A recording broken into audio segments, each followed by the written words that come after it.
আমি অডিয়েন্সের সাথে শেয়ার করতে চাই যে মতিঝিল কলোনি যারা দেখেননি, তখনকার সময় 79 সালে তখনকার সময় স্ট্রিট লাইট বলতে তা খুব একটা ছিল না, একটু অন্ধকার, সন্ধ্যা হলেই অন্ধকার হয়ে যেত। আর সিঁড়িতে লাইট থাকাটা সরকারি বাসা যেরকম দেখতে এখনো অনেক সময় সেটাও দেখায়, সেই পিকচারটাকে এখন অনেক হয়তো ইমপ্রুভ করেছে, তো তখনকার দিনে তো মাত্র স্বাধীন হওয়ার পরে তো লাইট বলতে খুব একটা আলো পাওয়া যেত না, দেখা যেত না। বাইরে গেলে অন্ধকার অন্ধকার থাকতো এবং একটা বিল্ডিং এর থেকে আরেকটা বিল্ডিং এর দূরত্ব বেশ দূরে দূরে, কাছাকাছি না। আজকাল যেমন দেখা যায় যে একটা পাশে আরেকটা লাগালাগি, তো সিচুয়েশনটা এরকম। তো যেদিন ঘটনাটা মানে ঘটে, তার আসল ঘটনাটা আমি পরে বলবো, কিন্তু যেদিন ঘটনাটা আমি নিজের চোখে দেখলাম সেটা হলো প্রায় সন্ধ্যাবেলা আমাদের বাসায় আমার এক মামা এসেছিল বেড়াতে। তো ওনাদেরকে আমি দোতলা থাকতাম, আমরা যে বিল্ডিং এ, ওনাদেরকে বিদায় দেওয়ার জন্য আমরা সন্ধ্যার দিকে হেঁটে হেঁটে আমাদের মতিঝিল কলোনির যে মেইন গেট, সেই গেটে পৌঁছে দেওয়ার, রিক্সায় উঠাই দেওয়ার আগ পর্যন্ত আমরা হেঁটে হেঁটে ওনাকে পৌঁছে দিলাম। ওনারা রিক্সায় দিয়ে চলে যাবে, ঠিক এই সময় হঠাৎ পিছন থেকে একটা আওয়াজ, খালাম্মা খালাম্মা তাড়াতাড়ি আসেন, বাঁচাও বাঁচাও, এরকম একটা আওয়াজ। তো আওয়াজটা ছিল হলো জিনার ঘটনা, ওনারই ইমিডিয়েটলি ছোট বোন। উনি এসে আমাদের কাছে এসে, আমার আম্মার কাছে এসে খুব মানে জোর গলায় বলতেছিল যে হেল্প করেন। আমরা জিজ্ঞেস করলাম যে কি হয়েছে, বললো যে নাহিদ আপাকে সমস্যা হঠাৎ স্ট্রেঞ্জ অ্যাক্ট করছে এবং ওনাকে পাগল পাগল পাগল পাগল এরকম করে চিল্লাচ্ছে। আমরা জিনিসটা না বুঝতে পারে তাকে বললাম যে কি হয়েছে, তাড়াতাড়ি বাসায় আসে। আমরা দোতলায়, ওনারা আমাদের পাশের বাড়িতে থাকতো, দোতলায় দৌড়ে গেলাম। তো গিয়ে আমরা সবাই যাচ্ছিলাম। তো আমি ছোট ছিলাম তখন, বোধহয় আমি ক্লাস 4-5 এরকম পড়ি।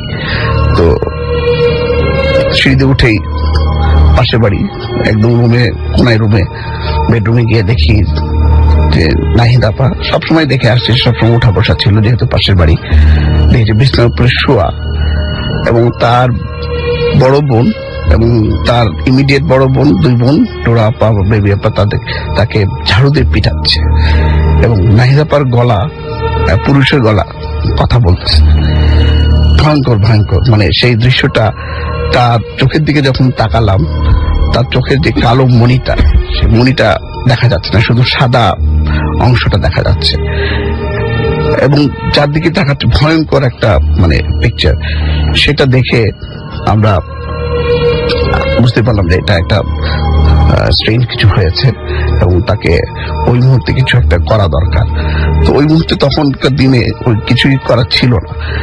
সবাই ওই মানে আশেপাশে যারা ছিল সবাই একটার পর একটা আসতে থাকলো নাহিদ আপাকে দেখার জন্য এবং আস্তে আস্তে ভিড় হতে থাকলো। তো যাই হোক, এই ঘটনাটা তো রাত্রে পুরাটুক জাগলো, আমরা তো রাত্রেবেলা ঘুমাতে পারলাম না। পরে ওই নাহিদ আপার ছোট ভাই তৌসিফ আমার বেস্ট ফ্রেন্ড ছিল, পাশাপাশি যেহেতু পাশাপাশি ছিলাম, তো ওর কাছ থেকে শোনা আর কি বেসিক্যালি। এবং পরে আমরা জানতে পারলাম আর কি যে হুজুর আসলো। হুজুর তো ওনার যে ট্যাকটিক্স, ওই যে মরিচ পুরা দিয়ে চেনি আঙ্গুলে ধরে জিজ্ঞেস যা করে, জিন সবই বলে দেয় কিভাবে। তো ওই ঘটনাটা যেভাবে বলেছিল এবং আমার শোনা যে উনি ম্যাট্রিক পরীক্ষা, তখন ওনার ম্যাট্রিক পরীক্ষা কিছুদিন পরে, বোধহয় মাসখানিক পরে ম্যাট্রিক পরীক্ষা, উনি প্রতিদিন রাত্রেবেলা পড়তেন, রাত জেগে পড়তেন। তখন কিন্তু একটা প্র্যাকটিস ছিল যে অনেকেই রাত জেগে পড়তো। আর উনি ওনার বোন ইমিডিয়েটলি ডোরা আপা একসাথে রাত্রে ড্রয়িং রুমে 2টা আলাদা টেবিলে বসে পড়তো। উনি যেখানে বসতেন ঠিক তার অপোজিটে ওনাদের রান্নাঘরের পাশেই একটা বাথরুম ছিল। আর বুঝলেন তো আগেই বলে নিয়েছে যে সরকারি বাড়ি, তো সরকারি বাড়িগুলিতে তখনকার দিনে একটা বাল্বের জন্য রেকুইজিশন দিলে হয়তো অনেক সময় লাগতো। তো অন্ধকার ছিল বাথরুমটা, সবসময় অন্ধকার থাকতো। তো উনি রাতে যখন পড়তো, একদিন প্রথম দিন হঠাৎ দেখে যে সাদা কি জানি একটা বারবার ওনার ওই অন্ধকারের বাথরুমের ওই সামনে দরজার অপোজিটে নড়ছে। তো ওনার চোখ একটু পরপর ওইটার উপরেই পড়ে। তো উনি খুব একটা নজর গুরুত্ব দেয়নি। এরপরে পরের দিন একই ঘটনা ঘটে। তো যখন ঘটে তখন উনি দেখতে পায় এই পরের দিন একজন সাদা শাড়ি পরা হেঁটে যাচ্ছে। তখন উনি নাহিদ আপা, ওনার বড় বোন ডোরা আপাকে পাশে পড়ছিল যে আম্মাকে ঘুম থেকে উঠছে নাকি। তো ডোরা আপা বলছে কই না তো, ওটা তো প্রশ্নই উঠে না। তো রাত্রেবেলা উঠলে আম্মা আমাদেরকে তো ডাকবে একবার, আম্মা উঠবে কেন, উঠলে আমাদের ঘুমে তো আসবে। তো ও বললো যে তাই তো, কেন? তো সে জিনিসটা হয়তো ভাবলো যে না না, মনে হলো কাউকে দেখলাম। এই জিনিসটা ওরকম চলে গেল ওই দিন। তারপরে উনি রাত্রেবেলা ভয় পাবে বলে উনি একটু টেবিলটার যেদিকে উনি বাথরুমের দিকে তাকায় পড়তো, ওটা একটু চেঞ্জ করেছে সাইড। তারপরে কয়েকদিন ধরে আর যেহেতু ওনার চোখটা ওই অন্ধকারের দিকে থাকতো না, সেহেতু ওটা দেখতো না। কিন্তু সপ্তাহখানিক পরে উনি সন্ধ্যাবেলায়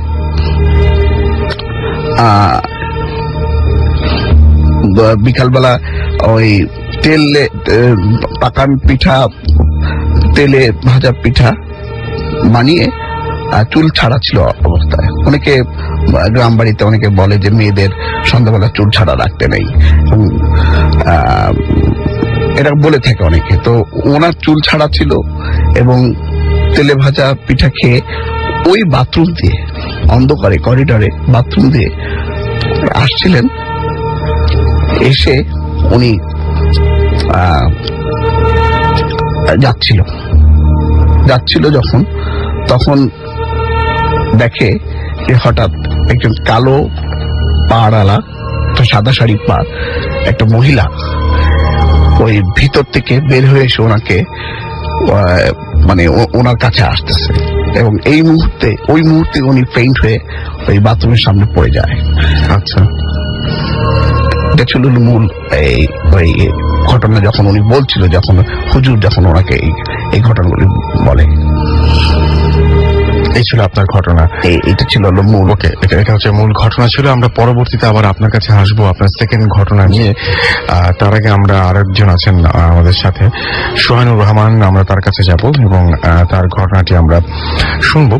ইন দ্য মিন টাইম আমাদের কাছে বেশ কিছু SMS এসছে, সেই SMS গুলো আমি পড়ে ফেলতে চাই। নিবাস আমাদের SMS করেছেন কিশোরগঞ্জ থেকে। রাজু আমাদের SMS করেছেন এবং তিনি বলছেন যে আজকের ভূত ফিল্মটা খুব জটিল লাগছে। তিনি তার ওয়াইফ আফসানা দুজন মিলে খুব মনোযোগ দিয়ে আজকের ভূত ফিল্ম শুনছেন। কাইয়ুম আমাদের SMS করেছেন গাজীপুর পুলিশ লাইন থেকে এবং তিনি অভিযোগ করছেন তার SMS কেন পড়া হয় না। তার SMS কিন্তু আমি পড়ে ফেললাম। সাগর নেত্রকোনা থেকে SMS করেছেন এবং তিনি বলছেন আমিও ভালোর দলে, আর থ্যাংকস ভাইয়া SMS-টি পড়ার জন্য।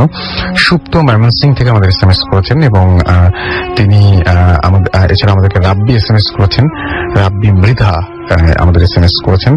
আমাদেরকে SMS করেছেন মিল্টন নরসিংদী থেকে। এছাড়াও আমাদেরকে মাসুদ পারভেজ চট্টগ্রাম থেকে SMS করেছেন এবং তিনি বলছেন যে ভূত FM অসাম শো, এবং তিনি বলছেন যে তিনি বাবু ভাইকে মিস করছেন আর মাসুম ভাইকে থ্যাঙ্কস জানিয়েছেন। মাসুম ভাই পক্ষ থেকে আমি বলছি যে you are most welcome. Shahed Tanvir, Jenny Rajib আমাদের ফার্মগেট থেকে SMS করছেন। তারা লাইট বন্ধ করে তারা একসাথে বন্ধুদের সাথে ভূত FM শুনছেন। সাজ্জাদ পাভেল বরিশাল থেকে আমাদের SMS করেছেন এবং তিনি বলছেন তিনিও আমাদের সাথে আছেন। রাজ আমাদের ওয়ারি থেকে SMS করেছেন। আমাদের আমাদেরকে SMS করেছেন ফরহাদ, SMS করেছেন দীপু, মাসুদ পারভেজ চট্টগ্রাম থেকে, আবারও ইনজামুল হক, বর্ষা ময়মনসিংহ থেকে, দুলা আজিমপুর, আঞ্জুমান গাজীপুর, এছাড়াও আশা আমাদের SMS করেছেন আমাদেরকে আবির ময়মনসিংহ থেকে, সীমানা বাসাবো থেকে, সুব্রত আমাদের SMS করেছেন ভোলা থেকে, ইমু মিরপুর 1 থেকে, ওলি আমাদেরকে SMS করেছেন আমাদেরকে মঞ্জিল, এছাড়াও আশফাক আমিন SMS করেছেন আমাদেরকে মিরপুর 10 থেকে, ফয়সাল উসমানী আমাদের SMS করেছেন মিরপুর থেকে, ফিয়া, আহিন, আফিয়া, জাকি, তারা সবাই ভূত FM অনেক বেশি লাভ করেন সেটা জানিয়েছেন।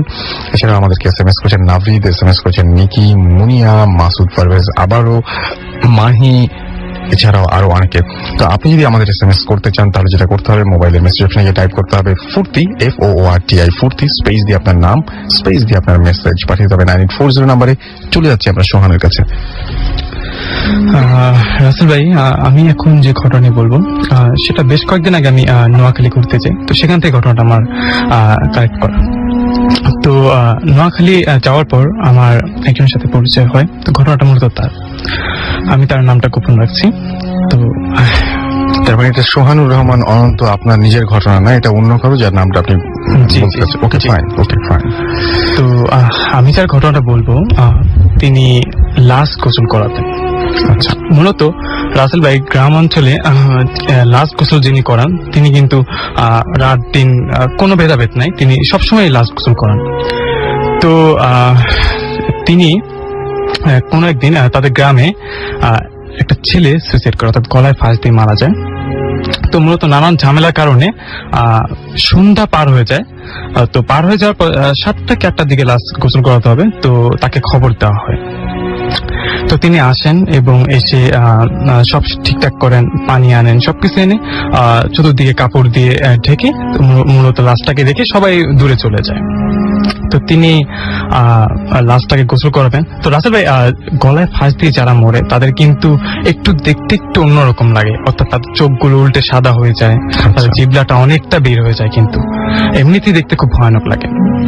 তো তিনি যখন লাশটাকে গোসল করাবেন ঠিক তখন দেখলেন যে লাশটা চোখটা উল্টানো, অর্থাৎ চোখের পাপড়ি খোলা, চোখটা উল্টানো, খুব বড় বড় চোখ করে তাকিয়ে আছে। তো তিনি করলেন কি, হাত দিয়ে চোখের পাপড়ি দুটো বন্ধ করে দিয়ে যতদিন তার কাজ তিনি করতেছেন। তো তিনি যখন নাকি পাটা ওয়াশ করতেছেন হঠাৎ তার চোখগুলো আবার সেই মুখের দিকে, তো মুখের দিকে চোখ দিয়ে তিনি একটা জিনিস থেকে শিউরে উঠলেন যে হঠাৎ চোখের পাপড়ি দুটো আবার মিলে গেল, অর্থাৎ ঠিক আগের মতো চোখ দুটো দেখা যাচ্ছে। তো এবার তিনি কিছুটা ভয় পেয়ে গেলেন। ভয় পেয়ে গিয়ে তিনি আবার গিয়ে চোখের পাপড়ি দুটো বন্ধ করে দিলেন। ঠিক আছে, সেম আবার একই রকম ঘটনা, কিছুক্ষণ পর আবার চোখ দুটো খুলে যায়। তো তিনি বেশ ভয় পান, ভয়ে তিনি লাশটাকে ওয়াশ করেন। ওয়াশ করার পর যথারীতি সেটাকে জানাজার পর সেটাকে দাফন করা হয়। তো যাক, দাফন করতে করতে রাসেল ভাই প্রায় রাত 9টা কি 10টার মতো বেজে যায়। তো সাধারণত গ্রাম অঞ্চলে কিন্তু রাত 9টা কি 10টা কিন্তু অনেক রাত। তো রাসেল ভাই তার বাড়িটি ছিল মেন রাস্তা থেকে অনেক ভিতরে, অর্থাৎ দুপাশে গাছপালা অনেক, মানে একটু জঙ্গলের মতো পড়তো আর কি। তো তার যে বাড়িটা, সে বাড়িটা অনেক পুরনো একটি বাড়ি, সে বাড়িটা তিনি ভেঙে নতুন করে বিল্ডিং করেছে আর কি। তো যাক, তিনি যখন সেই জঙ্গলের ভিতর দিয়ে একলা যাচ্ছিলেন হঠাৎ তার মনে হলো পেছন থেকে ধুপ ধুপ শব্দ করে কি একজন হেঁটে আসছে। তো তিনি সে শব্দ শুনে দাঁড়িয়ে গেলেন, দাঁড়িয়ে গিয়ে পেছনের লাইট মারলেন। অনেক দূর পর্যন্ত রাসেল ভাই দেখা যায়, তিনি যতদূর পর্যন্ত দেখলেন যে কাউকে দেখা যাচ্ছে না, তিনি আবার হাঁটছেন, আবার সেই ধুপ ধুপ একটা শব্দ। তো তিনি এবার কিছুটা ভয় পেলেন, ভয় পেয়ে খুব দ্রুত তার বাসায় চলে গেলেন। আর যথারীতি তিনি খাওয়া দাওয়া করে তিনি শুয়ে পড়লেন। ঠিক রাতের কোন একটা টাইমে তার ঘুম হয়ে গেল একটা শব্দ শুনে, অর্থাৎ কেউ কুয়ো থেকে পানি তুলছে। আর আসলে একটা কথা বলে রাখা হলো যে তার বাড়িতে, অর্থাৎ তার যে ফ্যামিলি মেম্বার তারা কেউ বাড়িতে ছিল না এবং আদার্স কারো থাকার কথাও না সে বাড়িতে, তিনি ছাড়া। তো কুয়ো থেকে পানি তোলার শব্দ শুনে তিনি বেশ চমকে যান, কারণ তার বাড়িতে একটি কুয়ো আছে কিন্তু সেটা পরিত্যক্ত, অর্থাৎ অনেক আগে একটা কুয়ো ছিল, সেটা এখন পরিত্যক্ত, তার ভিতরে কোনো পানি নেই। তো তিনি মশারি থেকে বের হন, বের হয়ে দরজা খুলে বাইরে যান এবং এক পা দুপা করে কুয়োর কাছে যান। তিনি গিয়ে দেখলেন যে কুয়োর কাছে কিছুই নেই, অর্থাৎ পুরোটা চতুর্দিকে অন্ধকার, অর্থাৎ কুয়োর ভিতরেও পানি নেই এবং পানি তোলার যে শব্দটা ছিল এতক্ষণ সেটাও বন্ধ। আশেপাশে কেউ নেই। তো তিনি ভাবলেন তার মনের ভুল, তিনি হয়তো ঘুমের ঘরে ভুল শুনেছেন। তিনি আবার ব্যাক করলেন ঘরের দিকে। আসার সময় হঠাৎ তার মনে হলো যে তার মুখের উপর কিছু একটা পড়লো, অর্থাৎ তরল জাতীয় কিছু একটা পড়লো। তিনি তাড়াতাড়ি তার ঘরে ঢুকে গেলেন। ঠিক সেই সময় রাসেল ভাই তার যে ডাইনিং স্পেসটা, সেখান থেকে শব্দ আসলো, কিছু যেন একটা শব্দ আসলো। তো সেই শব্দটা শুনে তিনি এক পা দুপা করে সেদিকে এগিয়ে গেলেন। তার ডাইনিং এ ছিল খুব বড় একটা আয়না, অর্থাৎ অনেক বড়। এক পা দুপা করে সেদিকে এগিয়ে দেখলেন যে সে কেউ নেই। তো হঠাৎ তার চোখ চলে যায় আয়নার দিকে। আয়নার দিকে চোখ দিতে রাসেল ভাই তিনি যা দেখলেন, আসলে তা দেখার জন্য তিনি প্রস্তুত ছিলেন না। তিনি দেখলেন তার পেছনে, অর্থাৎ তার পেছনে ঠিক একটু আগে যাকে দাফন করে এসেছে, ঠিক সেই অর্থাৎ ডেড বডিটা, ঠিক সেই চোখ উল্টানো, চোখ সাদা অবস্থায়, জিবলা বেরিয়ে যাচ্ছে, অর্থাৎ তার পেছনে দাঁড়িয়ে কাপড় কাপড় পরা। এই জিনিসটা দেখার পর রাসেল ভাই তিনি সেন্সেস হয়ে যান, প্রচন্ড ভয় পেয়ে তিনি সেন্সেস হয়ে যান। পরের দিন সকালে যখন তার জ্ঞান ফিরে, তখন তিনি বেশ কয়েকজনের কাছে ঘটনাটা শেয়ার করেন, কিন্তু সবাই ঘটনাটা বলে যে তার চোখের ভুল অথবা তিনি ঘুমের ঘরে ভুল দেখেছেন। তার কয়েকদিন পরের ঘটনা, তিনি কোন একটি কাজ করে সন্ধ্যার পরে বাসায় ফিরছেন। ঠিক সে কবরস্থানের পাটা যেখানে তাকে দাফন করা হয়েছিল, ওই ডেড বডিটাকে, ঠিক সেখান দিয়ে আসার সময় তিনি একটু ভয়ে ভয়ে সেটাকে ওভারটেক করে অনেক দূর পর্যন্ত এগিয়ে আসার পর হঠাৎ মনে হলো পেছন থেকে একজন ডাক দিল তাকে। ডাক দেওয়ার পর তিনি পেছনে ফিরে তাকালেন। তিনি তাকিয়ে দেখলেন যে আসলে রাসেল ভাই যে ডেড বডিটাকে তিনি দাফন করেছিলেন, সেই ডেড বডিটা দাঁড়িয়ে আছে এবং এক পা দুপা করে তার দিকে এগিয়ে আসছে। এটা দেখার পর তিনি প্রচন্ড রকমের ভয় পায় এবং দৌড়ে তিনি বাড়ির কাছে এসে চিৎকার চেঁচামেচি শুরু করে। আশেপাশের লোকজন যারা ছিলেন তারা সবাই ছুটে আসে, এসে তার কাছে যেসব কিছু, কিন্তু তিনি ভয় কিছুই বলতে পারছিলেন না। তো তারপর তিনি শুধু আবল তাবল বলছিলেন, আবল তাবল বলছেন যে আসতেছে, ধরতেছে, এরকম সামথিং, এরকম কিছু কথা বলতেছিলেন। তো যাই হোক, এলাকার হুজুর ছিল, হুজুরকে আনা হলো। হুজুর এসে তাকে মোটামুটি পানি পড়ে এবং তাবিজ কবজ দিয়ে তাকে ঠিক করে। আসলে তিনি এখন ভালো আছেন, এরপর আর তিনি এরকম কিছু দেখেননি। তো আসলে এটাই ছিল আমার ঘটনা। ওকে, অনেক অনেক অনেক অনেক ধন্যবাদ আপনাকে। আর আমরা চলে যাব আমাদের পরবর্তী ঘটনায়, তবে তার আগে বেশ কিছু SMS রয়েছে আমার কাছে। ডিএমসি জনি চট্টগ্রাম কলোনি থেকে লিখেছেন যে তিনি এবং তার বন্ধু অঙ্কুর আর জুয়েল ভূত এফএম শুনছেন। হীরা রাজশাহী ইউনিভার্সিটিতে লিখেছেন, ভাইয়া ভূত এফএম শুনতে আমার খুব ভালো লাগছে, কিন্তু একা ঘরে ভয় লাগছে, কিন্তু মজাও পাচ্ছেন তিনি। মৃন্ময় আমাদের SMS করেছেন এবং বলছেন, রাসেল ভাই কেমন আছেন? আমি সবসময় ভালো থাকি এবং সবসময় ভালোর দলে। তিনি বলছেন, আমি লাইট জ্বালিয়ে আজকে ভূত এফএম শুনছি, খুব ভয় লাগছে, প্লিজ SMS-টা পড়বেন। আমি পড়ে ফেললাম। শশী কক্সবাজার থেকে SMS করেছেন, কক্সবাজার বিচে শুয়ে ফ্রেন্ডদের সাথে তিনি ভূত এফএম শুনছেন।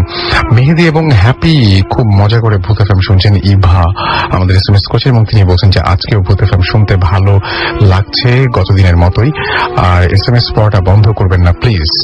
ওকে, আর তিনি বলছেন যে কাহিনীর ফাঁকে ফাঁকে SMS গুলো শুনতেও ভালো লাগে।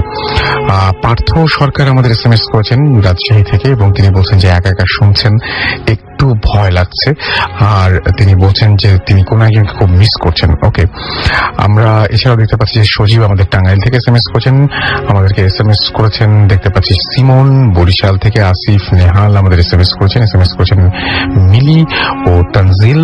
এছাড়াও রাব্বি আমাদেরকে SMS করেছেন আদাত, আচ্ছা SMS করেছেন আমাদেরকে আনিকেত, SMS করেছেন ফারজানা, রাউন শরীফ সহ আরো অনেকে। আপনি যদি SMS করতে চান তাহলে মোবাইলের মেসেজ অপশনে গিয়ে টাইপ আমাদেরকে SMS করেছেন আদাত, আচ্ছা SMS করেছেন আমাদেরকে আনিকেত, SMS করেছেন ফারজানা, রাউন শরীফ সহ আরো অনেকে। আপনি যদি SMS করতে চান তাহলে মোবাইলের মেসেজ অপশনে গিয়ে টাইপ করুন ফুর্তি, FOORTI ফুর্তি, স্পেস দিয়ে আপনার নাম, স্পেস দিয়ে আপনার মেসেজ পাঠিয়ে দিন 9840 নাম্বারে। আমাদের ছোট একটা ব্রেক নিতে হবে এবং ব্রেকের পরে আবারও আমরা ফিরে আসবো আপনাদের কাছে।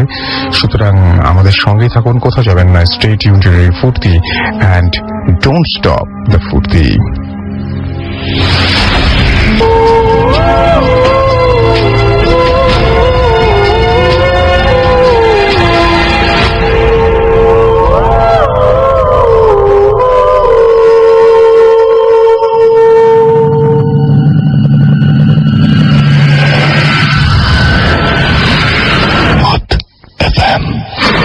Haunted by Airtel.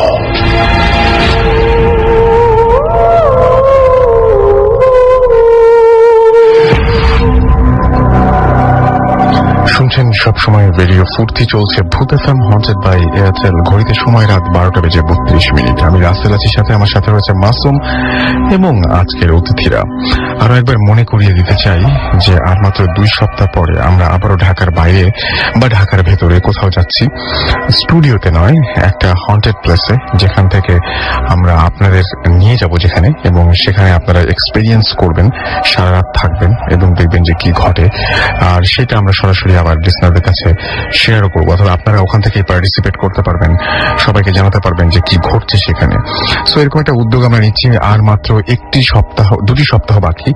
সো এই সপ্তাহের মধ্যে, অর্থাৎ আগামী 7 দিনের মধ্যে আপনি জানিয়ে দিন যে আপনার এলাকায়, আপনার আশেপাশে এরকম কোনো হন্টেড প্লেস রয়েছে কিনা। কিভাবে জানাবেন? আমাদেরকে ইমেল করুন, এবং ইমেল করে বিস্তারিত বিবরণ সহ, ওই জায়গাটির বিস্তারিত বিবরণ সহ আমাদের জানিয়ে দিন। আমাদের ইমেল অ্যাড্রেসটি হচ্ছে bhutfm@radiofurti.fm, which is bhutfm@radiofurti.fm। আরো একবার বলছি, bhutfm@radiofurti.fm। এটা হচ্ছে আমাদের অ্যাড্রেস। এটা মনে রাখুন বা লিখে ফেলুন এবং এই অ্যাড্রেসে পাঠিয়ে দিন আপনাদের বিস্তারিত বিবরণ। আমাদের ভূত এফএম টিম গেস্ট সহ পৌঁছে যাবে আপনার এলাকায়, আপনার চিরপরিচিত সেই হন্টেড প্লেসে, এবং সেখানে রাত কাটাবে। আর সেই সাথে আরো একটা খবর জানিয়ে দিই, সেটি হচ্ছে যে আপনি যদি আমাদের SMS করতে চান, সেটি খুব সহজেই করতে পারেন। মোবাইলের মেসেজ অপশনে গিয়ে টাইপ করে ফেলুন ফুর্তি, FOORTI, ফুর্তি, স্পেস দিয়ে আপনার নাম, স্পেস দিয়ে আপনার মেসেজ পাঠিয়ে দিন 9840 নাম্বারে। এখন যে ঘটনাটি বলবো, সেই ঘটনাটি বলার আগে একটু বলে নিই যে আপনারা সবচেয়ে বেশি এনজয় করবেন যদি এই ঘটনাটি আপনারা আপনাদের ঘরের বাথরুমে গিয়ে শুনতে পারেন, অথবা মানে আপনাদের এক্সপেরিয়েন্স করার সুযোগ আছে এখানে বেশ কিছু। আর সেই সাথে যারা বাথরুমে যেতে পারছেন না বা বাথরুমে যে শোনা সম্ভব নয়, তারা মনে মনে কল্পনা করুন আপনাদের বাসার চিরপরিচিত সেই বাথরুমটি। কারণ এবারের যে ঘটনাটি সেটি একদমই বাথরুম রিলেটেড। আর সেই সাথে চিরপরিচিত বাথরুমটি মাঝে মাঝে যদি অচেনা হয়ে ওঠে তাহলে কেমন হয় এবং কি ঘটে, সেটাই আমাদের আবারও জানাবেন আমাদের একজন লিসনার, আমাদের একজন গেস্ট, আজকের অতিথি। আপনার নামটা আরো একবার বলুন ভাই। আমরা জানি যে আপনার নাম নাইম, তারপরে আপনার পরিচয়টা বলে আপনার ঘটনাটি প্লিজ একটু শুরু করেন। আমি নাইমুল হক। ধন্যবাদ। আমি বেসিক্যালি যে জায়গাটা থাকি, আমি বাড়িয়া এলাকায় থাকি, কিন্তু কোন জায়গায় এক্স্যাক্টলি থাকি সেটা আমি ডিসক্লোজ করছি না। তবে ঘটনাটা আমার নিজের ঘটে যাওয়া ঘটনা। গত বছর প্রায় জুন, জুলাই, আগস্ট এই কোন একটা সময় থেকে শুরু হয়েছে। তো আমি যখন বাথরুম ইউজ করতে যাই, সবসময় ক্যাজুয়ালি একটা গন্ধ পেতাম, আর গন্ধটা সবসময় পেতাম হলো সন্ধ্যার পরে। তখনই দিনের বেলা যখন পরে আমি খেয়াল করলাম, প্রথম তো যখন শুরু হয় তখন তো মোটেই আমি খেয়াল করা শুরু করিনি, কারণ তখন আমার ঘটনা হিসাবে আমি তখন দেখিনি। তো গন্ধ পেতাম, কিন্তু আমার বাথরুমের একটু বিবরণ এবং আমার এলাকার বিবরণটা দিয়ে নিই। আমার এলাকার আশেপাশে খুব একটা বিল্ডিং হয়নি, এখন বিল্ডিং হচ্ছে, কনস্ট্রাকশন। আর আমার 3 পাশে খালি, এক পাশে বাম পাশে একটা 9 তলা বিল্ডিং কনস্ট্রাকশন হয়ে পড়ে আছে অনেকদিন ধরেই। আর আমি যেই বিল্ডিং এ থাকি এটা হলো 6 তলা, আমি 6 তলাই থাকি, এবং আমার নিচের তলা 3 তলা, 5 তলা, 4 তলা, এবং আমার পাশে আমি একটা ফ্ল্যাটের অর্ধেক ফ্ল্যাটে থাকি, আর একটা ফ্ল্যাট খালি। তো সুতরাং আমার নিচে উপরে সব জায়গায় খালি আর কি। আর আমার যে এলাকাটার 2 পাশেই 2টো মসজিদ আছে। আর আমি অনেক সময় একা একা থাকে, আমার ওয়াইফ যখন চলে যায় শ্বশুরবাড়ি, তখন একা একা আমি বাসায় বসে বসে লেখালেখি করি। তো যখন থেকে শুরু হয়েছে তখন আমি একটা গন্ধ পেতাম, সুগন্ধ, এবং পারফিউমটা অনেকেই হয়তো পরিচিত, আরমানি বলে একটা ব্র্যান্ড আছে, আপনারা জানেন। এই আরমানি পারফিউমের গন্ধ, এটা আমার নিজের বাসায় নেই, কিন্তু আমার বাবার বাসায় আছে এই পারফিউমটা। এইটার গন্ধ আমি একটা সময় পেতে পেতে এটা খুব strong, it's getting stronger and stronger. তো একটা সময় আমাকে স্ট্রাইক করলো যে এই গন্ধ কেন পাই। তখন আমি চিন্তা করলাম যে এই ঠিক কমোডের উপরে একটা র্যাক ছিল, আচ্ছা, সেই র্যাকের উপরে মাঝে মাঝে আমি কাপড় খুলে, শার্ট বা গেঞ্জি খুলে রাখি, হয়তো ভাবতাম যে ওই গন্ধটা হয়তো ওইখান থেকে আসতো। কিন্তু আমার বাসা ওই পারফিউমের কোন ব্র্যান্ড আমার বাসায় নেই। তো ওইটা চিন্তা আমার চিন্তা আসতে হলো যে পারফিউমের গন্ধ বাথরুমে বেশি আসবে কেন। তো একটা পর্যায়ে আমি এই জিনিসটা লক্ষ্য করার জন্য আমি শার্ট প্যান্ট ওখানে রাখা বন্ধ করে দিলাম। আর বাথরুমে আমার অন্যান্য জিনিসও অনেক সময় অন্য জিনিস থেকেও পারফিউমের কাছাকাছি হয়তো গন্ধ আসতে পারে, যেরকম সাবান, টুথপেস্ট, এগুলো আমি মানে এক্সপেরিমেন্ট বেসিসের উপরে আমি সরিয়ে ফেললাম, যে কিছুদিন সরায় রাখি। আমি লক্ষ্য করলাম যে গন্ধ তারপরেও যত সন্ধ্যার পরে হলেই গন্ধটা গাঢ় হতে থাকতো, যত রাত যেত গাঢ় তত হতো। এক সময় আমি আমার ছেলে, আমার মা সাথে শেয়ার করলাম এবং তারা কেউ বিশ্বাস করতো না এরকম গন্ধ আসবে, হেসে উড়াই দিত যে এটা হতেই পারে না, তোমার মনের ভুল, মনের চিন্তা, পারফিউম দেখো, তুমি শার্ট খুলে ঘরের থেকে তো আসতে পারে, দরজা খোলা থাকে। আমি যে না, দরজা তো খোলা থাকে না, আমি যখন বাথরুম ইউজ করি বাথরুমের দরজা বন্ধ। আর আমার বাথরুমের সাথে যে জানলাটা বেশ বড়, অনেক সময় বন্ধ থাকে, শীতকালে তো বন্ধ থাকি, আর গরমকালে মাঝে মাঝে বন্ধ করে রাখি। তো গন্ধটা আসার মানে চিন্তা করতাম সায়েন্টিফিক ভাবে যে কোনো না কোনো উপায়ে হয়তো গন্ধটা আসতে পারে, কিন্তু কোন রকম উপায় আমি দেখতাম না যে গন্ধ আসার কোনো সুযোগই নাই। কারণ আমার বেডরুম থেকে যে গন্ধগুলি আসবে, সে আমার নেক্সট যে ড্রেসিং টেবিল, এটা হলো অনেক দূরে। আর ড্রেসিং টেবিলে এই গন্ধের, স্পেসিফিকলি এই ব্র্যান্ডের যে গন্ধটা, এরকম আমার পুরো বাড়িতেই নেই। তো আমি, আমার ছেলে, আমার মা সবাই এগ্রি করলো যে না, গন্ধ পাচ্ছি। তারা সবাই বাথরুমে এসে চেক করেছেন? ওকে। একটা পর্যায়ে তারা, মানে আমি সিরিয়াসলি নিয়েছি, কিন্তু অত সিরিয়াসলি নেইনি, এটা হন্টেড হবে ওই পর্যায়ে যায়নি। আমি স্টিল আমি এটাকে মানে এখনো জাজমেন্টে আনিনি যে এটা ভৌতিক কিছু হতে পারে। আমি এখনো বিশ্বাস করতাম, তখনও বিশ্বাস করতাম যে না, এটা মানে কিছু না কিছু সায়েন্টিফিক এক্সপ্লেনেশন আছে। তো একটা পর্যায়ে আমি একদিন গোসল করছিলাম রাত্রেবেলা, সন্ধ্যার দিকে, আর আমার বাথরুমের জানলাটা তো বন্ধ করে রাখতাম যাতে বাতাস না আসে, ঠান্ডা না লাগে, আর মেইন দরজা তো বন্ধ থাকবেই। তো টাওয়াল ঝুলানো ছিল আমার ওই র্যাকের থেকে, স্টেনলেস স্টিল র্যাক। হঠাৎ আমি দেখতে পেলাম, লক্ষ্য করলাম যে টাওয়ালটা নড়ছে, বাতাসে যেরকম মিলে রাখলে নড়ে, কিন্তু পুরো বাথরুমের ভিতরটা কিন্তু বাতাস না আসার কোনো সুযোগই নাই, অ্যাবসলিউটলি নো। এবং এটা প্রথমে আমাকে স্ট্রাইক করছে, হয়তো আমি নড়াচড়া করতেছি, আমার গা মুভমেন্টের থেকে হয়তো হতে পারে, কিন্তু সেই মুভমেন্টের যে নড়াটা অনেক বেশি থাকছে। তখন আমি একটু মানে চিন্তা করলাম যে না, দিস ইজ সামথিং রং। তখন আমি কুইকলি তাড়াতাড়ি বেড়ে আমি ছেলের সাথে আবার শেয়ার করলাম, আর তখনও গন্ধটাও পাচ্ছিলাম। তো এটা ঘটনা চলছে, গন্ধ পাচ্ছি। একটা পর্যায়ে এসে আমি সবার সাথে শেয়ার করা শুরু করলাম। আমাদের বাসায় একটা গেস্টও এসেছিল এবং তাকেও আমি ঘটনাটা হাসির ছলে বলে খুব সিরিয়াসলি আমি পরীক্ষা করার জন্য দেখি, উনি একেবারে নিউট্রাল পার্সন, বাড়িতে বেড়াতে আসছে, দেখি না ওনার বক্তব্যটা কি। উনিও গিয়ে দেখলেন যে নাইম ভাই, গন্ধ তো ঠিকই পাচ্ছে, আপনি এটা হাস্যকর কিছু না, আপনার বাথরুমের মধ্যে এমন কিছু নাই যে গন্ধ আসবে, এবং যতক্ষণ ছিলাম ততক্ষণ গন্ধই ছিল। তো যাই হোক, গন্ধ তো হচ্ছে প্রতিদিন।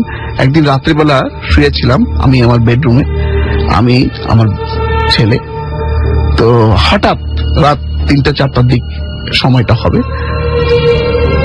আমাকে হঠাৎ কে জানি চেপে ধরে, মানে মনে হচ্ছে যে আটকে রাখছে, এবং আমি কথা বলতে চাচ্ছি, আমি কিছু একটা ছুটে আসতে চাচ্ছি, কিন্তু আই এম স্টিল, একেবারে আমাকে ধরে বেঁধে রাখছে, এরকম একটা অবস্থায় আমি চোখ মেলে খুলে দেখছি যে অবস্থাটা এরকম, কিন্তু কিছুই করতে পারছি না।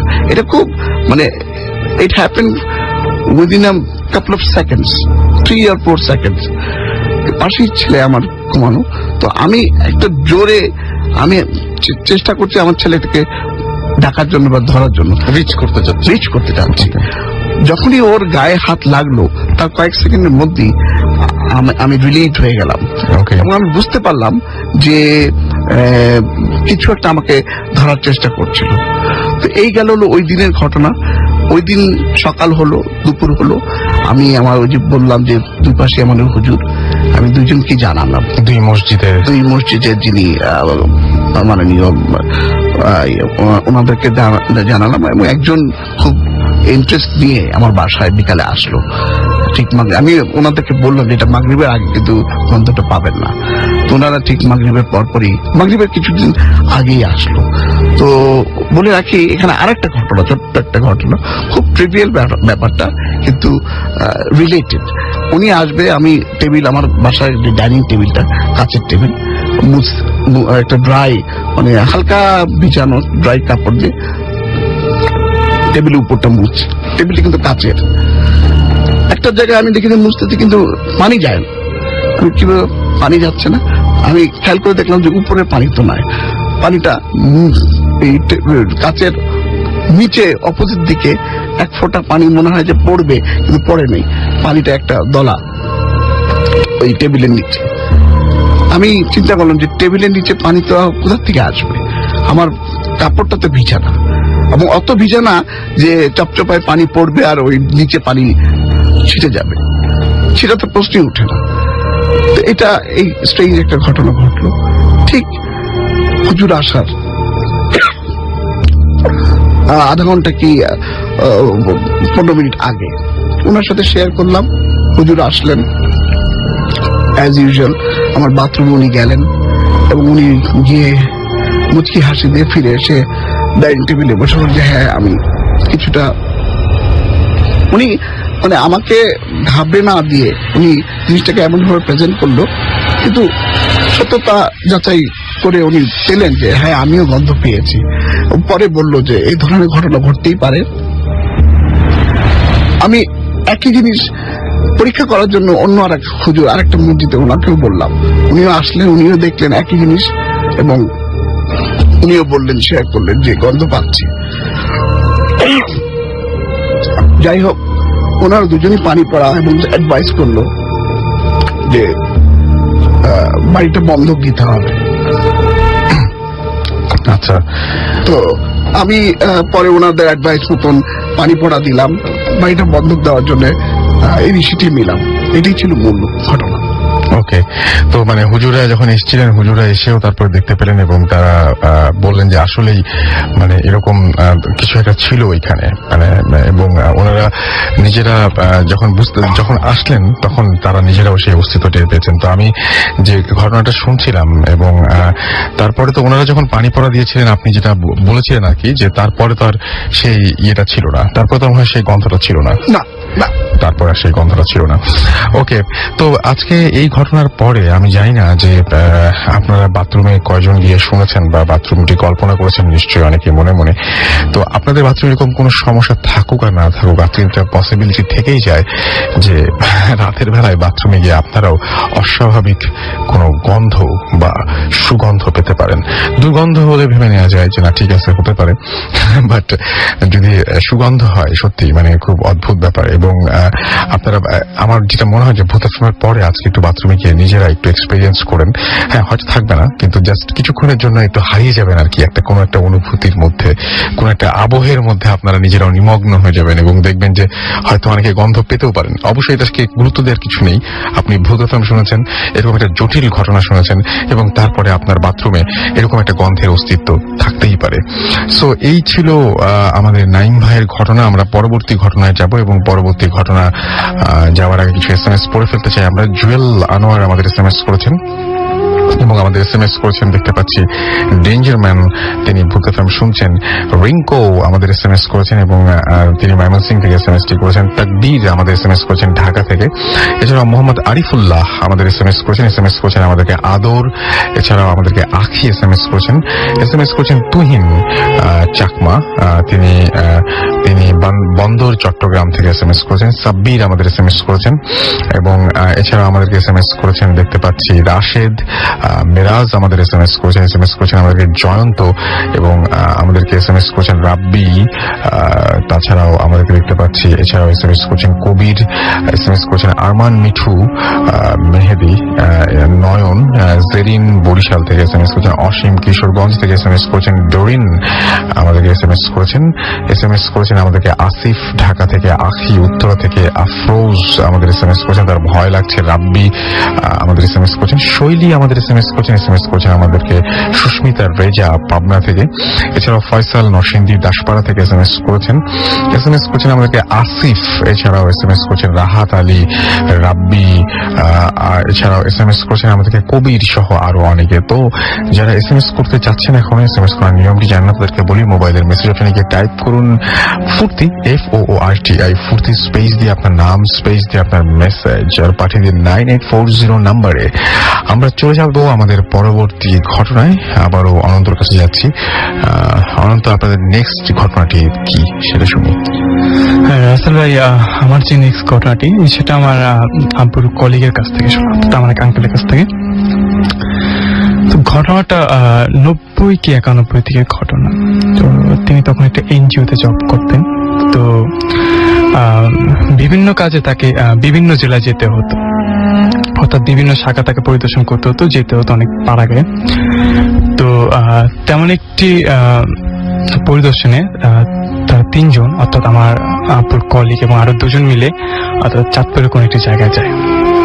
যেহেতু তারা পাড়াগাঁও গুলো দেখবে, তো তারা ঠিক সেরকম একটি জায়গা বেছে নিলেন, অর্থাৎ তাদেরকে সেরকম একটি জায়গা দেওয়া হলো তো পাড়াগাঁয়ের কাছে থাকার জন্য, অর্থাৎ গ্রাম থেকে একটু গ্রামের পাশে। অর্থাৎ তখন কিন্তু রাসেল ভাই জনবসতি একেবারে কম ছিল, কম ছিল। তো গ্রামের খুব কাছে মোটামুটি বিল্ডিং, একতলা বিল্ডিং এর মতো, চতুর্দিকে 4-5 ফিট মতো বাউন্ডারি দেওয়া। তো যাই হোক, সারাদিন কাজ করে প্রথম দিন যেটা ঘটে, যে সারাদিন কাজ করে তারা সন্ধ্যাবেলা বাসায় ফিরে। তো রুমটা হচ্ছে এরকম যে প্রথম রুমটার ভিতর দিয়ে আরেকটা রুমের দরজা, অ্যাটাচ বাথরুম। তো ভেতরের রুমে 2 জন ঘুমায়, আর সামনের রুমটার মধ্যে ঘুমায় হচ্ছে আমার আব্বুর যে কলিগ তিনি। তো কারেন্ট ছিল না বিধায় হারিকেনটা জ্বালিয়ে তিনি শুয়েছিলেন। তো নতুন জায়গায় ঘুম আসছিল না, এপাশ ওপাশ করতেছিলেন। তো আনুমানিক তখন অনেক রাত। তো হঠাৎ তিনি দেখেন যে টুক করে হারিকেনটা নিভে গেল, অর্থাৎ অন্ধকার হয়ে গেল চতুর্পাশে। তিনি হঠাৎ করে হারিকেনটা নিভে যাবে, তিনি বেশ অবাক হয়ে সেদিকে তাকালেন। তাকিয়ে তিনি বুঝতে পারলেন যে হঠাৎ করে হারিকেনটা নিবার কারণটা কি। কোনো বাতাস নেই, ঘরের মধ্যে কোনো বাতাস নেই, জানালা সব বন্ধ। তো তিনি মশারির ভিতর থেকে বেরোলেন। তিনি ভাবলেন যে হয়তো বা তার পাশে তার কলিগ হয়তো বা দুষ্টুমি করেছে। তো তিনি হারিকেনটা জ্বালালেন, জ্বালিয়ে পাশে ঘরে গিয়ে দেখলেন যে তারা ঘুমাচ্ছে, অঘোর ঘুমে ঘুমাচ্ছে। অর্থাৎ দেখে বোঝা যাচ্ছে না তারা কেউ এই কাজটা করতে পারে। ঠিক এমন সময় রাসেল ভাই কে যেন দরজা নক করলো, টক টক টক টক নক করলো। তো তিনি বুঝতে পারলেন যে এত রাত্রে কে এলো। তা তিনি তার হাতে একটা টর্চ ছিল। তো তিনি ওই রুম থেকে বেরিয়ে আসলেন। তো তিনি উদ্দেশ্যে তিনি দরজা খুলবেন, তিনি দরজার কাছে এগিয়ে গেলেন। তো হঠাৎ তিনি, অর্থাৎ রাসেল ভাই, গ্রামের ঘরে এখনো দরজাগুলো দেখা যায় নিচের থেকে অনেকটুকু কিন্তু উপরে উঠানো, মানে তাকালে দেখা যায় যে বাইরের অবস্থাটা। তো তিনি কি যেন মনে করে নিচের দিকে লাইট মারলেন। তো লাইটের আলোতে রাসেল ভাই তিনি স্পষ্ট দেখলেন যে সেখানে বড় বড় 2টি পা, অর্থাৎ সাধারণ মানুষের তুলনায় পা গুলো অনেক বড় এবং অনেকটা লোমস্য টাইপের। তো তিনি বেশ জোরে চিৎকার করলেন। চিৎকার করার পর তার যে কলিগরা তাদের ঘুমিয়ে গেল, তারা উঠে এলেন। তো বললো কি হয়েছে? তো বলেছে আমি এই দরজার সামনে এই মাত্র 2টো পা দেখলাম। তো ওরা দরজা খুলে দেখলো যে কেউ নেই। তো পুরো বাড়ি ঘুরলো, কিছুই নেই রাসেল ভাই। 4-5 ফিট বাউন্ডারি পেরিয়ে আসাটাও কারোর পক্ষে সম্ভব না। তো প্রধান দরজা লাগানো। তো বললো যে এটা তোমার মনের ভুল, হয়তো তুমি ভুল দেখেছো। তো যাক, সেই রাতে আর কোনো সমস্যা ঘটে না। তো পরের দিন রাত্রেবেলা তো তিনি শুয়ে থাকেন। তো ঠিক কোন একটা টাইমে রাসেল ভাই তার ঘুম ভেঙে যায়। তো ঘুম ভাঙতে তিনি দেখেন যে ঘরটা অন্ধকার, একেবারে অন্ধকার, তার হারিকেনটা নেভানো। তো তিনি এবারও বেশ অবাক হন যে হারিকেনটা তেল ভর্তি ছিল, নিভলো কি করে। তো তার রাসেল ভাই তার খাটের পাশেই ছিল টেবিলের উপর টর্চ লাইটটা। তো তিনি টর্চের উদ্দেশ্যে খাটের উপর থেকে হাতটা বাড়ালেন, অর্থাৎ তার উদ্দেশ্যে যে হাত বাড়িয়ে তিনি টর্চটা ধরবেন।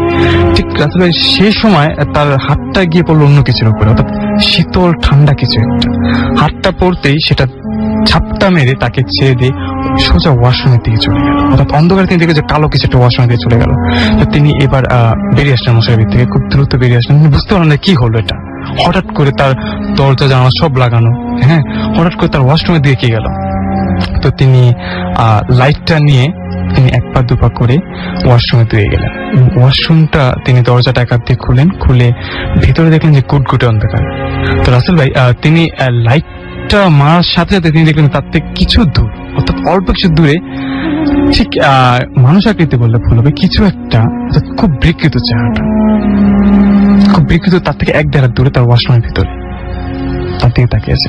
তাকে বলে আসলে তিনি আর সহ্য করতে পারেননি, তিনি সেন্সলেস হয়ে যান, চিৎকার দিয়ে তিনি সেন্সলেস হয়ে যান। তো তার কলিগরা তাকে এসে সেখানে পায়, সেন্সলেস অবস্থা পায়। তো তাকে মাথায় পানি টেনে দিয়ে তার জ্ঞান ফেরার পর তিনি সবকিছু খুলে বলার পর তিনি তারা বলেন যে এরকম কিছুই তারা দেখেননি এখানে এসে। তো তিনি এরপরে সেখান থেকে তিনি চলে আসেন, সেই ট্যুরটা তিনি সেখান থেকে তিনি আবার ঢাকা ব্যাক করে চলে আসেন। তো এটাই ছিল আপনার ঘটনা। ওকে, আপনাকে অনেক ধন্যবাদ। আমরা দেখতে পাচ্ছি আশিক আমাদেরকে ওয়াসা চট্টগ্রাম থেকে SMS করেছেন, নাবিল মগবাজার থেকে SMS করেছেন, শাকিল আসিফ ফেনী থেকে SMS করেছেন, ইরিন আমাদের SMS করেছেন হাসান আল মাহমুদ, এছাড়া আমাদের SMS করেছেন লিমা, জেসি, অর্নি, জ্যোতি, মিশু, আফরোজা, শুভ সহ আরো অনেকে। এমডি নীরব আমাদের SMS করেছেন তন্নি চট্টগ্রাম থেকে, ভয় লাগছে তার। আতিক আমাদের SMS করেছেন তার ফ্রেন্ড রিমন, দুজনে মিলে ভূত FM শুনছেন। রিমুল ইসলাম আমাদের SMS করেছেন আমাদের আফজাল কুমিল্লা থেকে। আনাফা আমাদের SMS করেছেন। মিঠু আমাদের SMS করেছেন আমাদেরকে। উর্মি SMS করেছেন আমাদেরকে বরিশাল থেকে। রুবেল মিয়া এছাড়া আমাদের SMS করেছেন, দেখতে পাচ্ছি মোশাররফ হোসাইন SMS করেছেন, মিম SMS করেছেন, প্রিন্স SMS করেছেন, দীপস, রাজু রাজশাহী থেকে। এছাড়া আমাদেরকে আরো অনেকে দেখছি SMS করেছেন। আপনি যদি SMS করতে চান তাহলে মোবাইলের মেসেজ অপশনে গিয়ে টাইপ করুন ফুর্তি, FORTI, ফুর্তি স্পেস দিয়ে আপনার নাম, স্পেস দিয়ে আপনার মেসেজ পাঠিয়ে দিন 9840 নাম্বারে। শুনছেন সব সময় রেডিও ফুর্তি, চলছে ভূত FM হন্টেড বাই এয়ারটেল। আমাদের নেক্সট অতিথিরা এসে পৌঁছাবেন এবং তার আগে আমরা ছোট্ট বিরতি নিব এবং তার পরপরই শুনবো আমরা অনেকেই, আমি বলি যে অনেকেই স্টুডিওতে এসে আসতে পারেন না, অনেকে দেশের বাইরে থাকার কারণে স্টুডিওতে এসে ঘটনা শেয়ার করতে পারেন না, অনেকে ঢাকার বাইরে থাকার কারণে শেয়ার করতে পারেন না। সেরকম একটা অডিও ক্লিপ আমরা শুনবো যেখানে আমাদেরই একজন লিসেনার এবং তিনি তার ঘটনা, তার এক্সপিরিয়েন্স শেয়ার করবেন আপনাদের সাথে। তবে তার আগে ছোট্ট একটা বিজ্ঞাপন বিরতিতে যেতে হবে এবং বিজ্ঞাপন বিরতির পরপরই আপনারা শুনবেন সেই অডিও ক্লিপটি। So stay tuned to radio Foorti and don't stop the Foorti. আমরা ফিরে আসছি নতুন অতিথিদের নিয়ে।